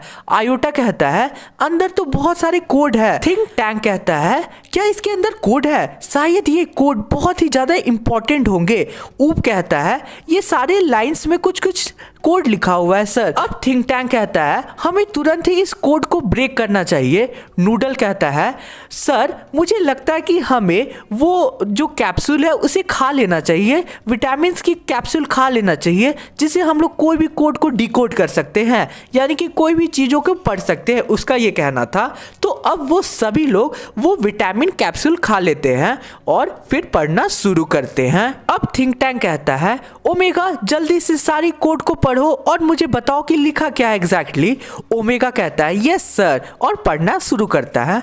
Mistress Mary quite contrary, how does your garden grow with cockle shells and silver bells and pretty maids all in a row. अब ऊप हंसने लगता है हा इमेजिन, ये देखो ये लोग अभी भी गार्डनिंग करते हैं। थिंक टैंक कहता है चुप रहो, तुम देख नहीं सकते हो ये कितनी सीरियस बात है। उन लोगों ने माइनिंग और एग्रीकल्चर को कंबाइन करके एक ऐसी टेक्निक डिस्कवर किया है जिससे वो लोग माइंस को यानी कि सिल्वर और गोल्ड को जमीन से ग्रो कर सकते हैं। देख नहीं रहे हो कितनी सीरियस बात है। नूडल कहता है अब सर हमारी जो स्पेस क्राफ्ट है जो इन्वेट करने वाली अर्थ पे वो तैयार है, वो अब नीचे आने के लिए तैयार है, वो अटैक कर देगी किसी भी वक्त। थिंक टैंक कहता है उन्हें होल्ड करने बोलो। अभी हमें एक बहुत ही इंपॉर्टेंट इंफॉर्मेशन पता चला है और अर्थ के बारे में बहुत ही इंपॉर्टेंट चीज पता चला है। अभी उन्हें रुकने बोलो। सो गाइस, तुम लोग यहाँ देख सकते हो कि ये एलियंस जो है वो कितने बेवकूफ है। उन्होंने पढ़ तो लिया लेकिन ये जो पोयम है इसे मिस इंटरप्रेट कर दिया और गलत वे में समझ लिया। तो वो लोग तो समझते हैं कि वो लोग बहुत तेज है, लेकिन रियलिटी में वो सारे बहुत बेवकूफ होते हैं। तो अब चलो हम लोग आगे कंटिन्यू करते हैं। अब नेक्स्ट पोयम आयोटा रीड करता है। Hey diddle diddle the cat and the fiddle, the cow jumped over the moon, the little dog laughed to see such a sport and the dish ran away with the spoon. अब Oop हंसने लगता है और कहता है the dish ran away with the spoon. ये क्या बात हुई? थिंक टैंक अब गुस्सा में आ जाता है और बोलता है कि क्या तुम्हें ये समझ नहीं आ रहा कि ये कितनी सीरियस अलार्मिंग बात है? अर्थलिंग ने एक high level of civilisation discover कर दिया है। क्या तुम्हें ये सुनाई नहीं दे रहा है कि वो अपने जानवरों को ऐसा ट्रेन कर रहे हैं कि उन्हें अलग अलग स्पोर्ट्स और कल्चर भी सिखा रहे हैं? तो तुम लोगों को ये चीज समझ नहीं आ रहा है कि इवन उनके डॉग्स के पास सेंस ऑफ ह्यूमर है? क्या तुम्हें ये समझ नहीं आ रहा कि ये कितनी खतरनाक बात है कि जो अर्थ के लोग हैं वो अपने जानवरों को ट्रेन कर रहे हैं, वो हमसे लड़ सकते हैं? अभी तुरंत ही इन्वेजन फ्लीट को जो अटैक करने वाला अर्थ को उन्हें नोटिफाई करो और बोलो कि आज कोई भी अटैक नहीं होगा। अब सर्जेंट ऊप नेक्स्ट पोयम रीड करता है। Humpty Dumpty sat on the wall, Humpty Dumpty had a great fall, all the Kings horses and all the Kings man can not put Humpty Dumpty together again. तो देखो यहाँ पे ना एक twist आता है। जो फोटो उस बुक में थी हम्टी डम्टी की वो एक्स शेप की थी और same to same think tank की जैसी दिख रही थी। तो ऊप तुरंत ही जाके वो फोटोज थिंक टैंक को दिखाता है और थिंक टैंक फिर से उसे इस पोयम को मिस इंटरप्रेट कर लेता है और जोर से चिल्लाने लगता है और कहता है कि ये तो मैं हूँ, ये तो great and mighty think tank है, ये तो मैं हूँ। अर्थ के लोगों को पहले से ही मेरे बारे में पता है। ये तो बहुत बुरी खबर है हम लोगों के लिए। थिंक टैंक लास्ट के 2 लाइन को गलत समझ लेता है और सोचता है कि अर्थ के लोगों को मेरे बारे में पहले से पता है। वो शायद मुझे पकड़ने का प्लान पहले से बना चुके हैं और उन लोगों को जो अटैक है उसके बारे में पहले से पता है। अर्थ के लोग बहुत ही ज़्यादा चालाक है, वो ऐसा समझ लेता है और फिर थिंक टैंक बोलता है कि तुरंत ही मुझे अर्थ से बाहर निकालो, मुझे तुरंत ही इस जगह से ले जाओ और यहाँ पे कोई भी क्लू मत छोड़ना कि कभी भी हम लोग यहाँ आए थे। अब नूडल कहता है सर हम लोग कहाँ जाएंगे?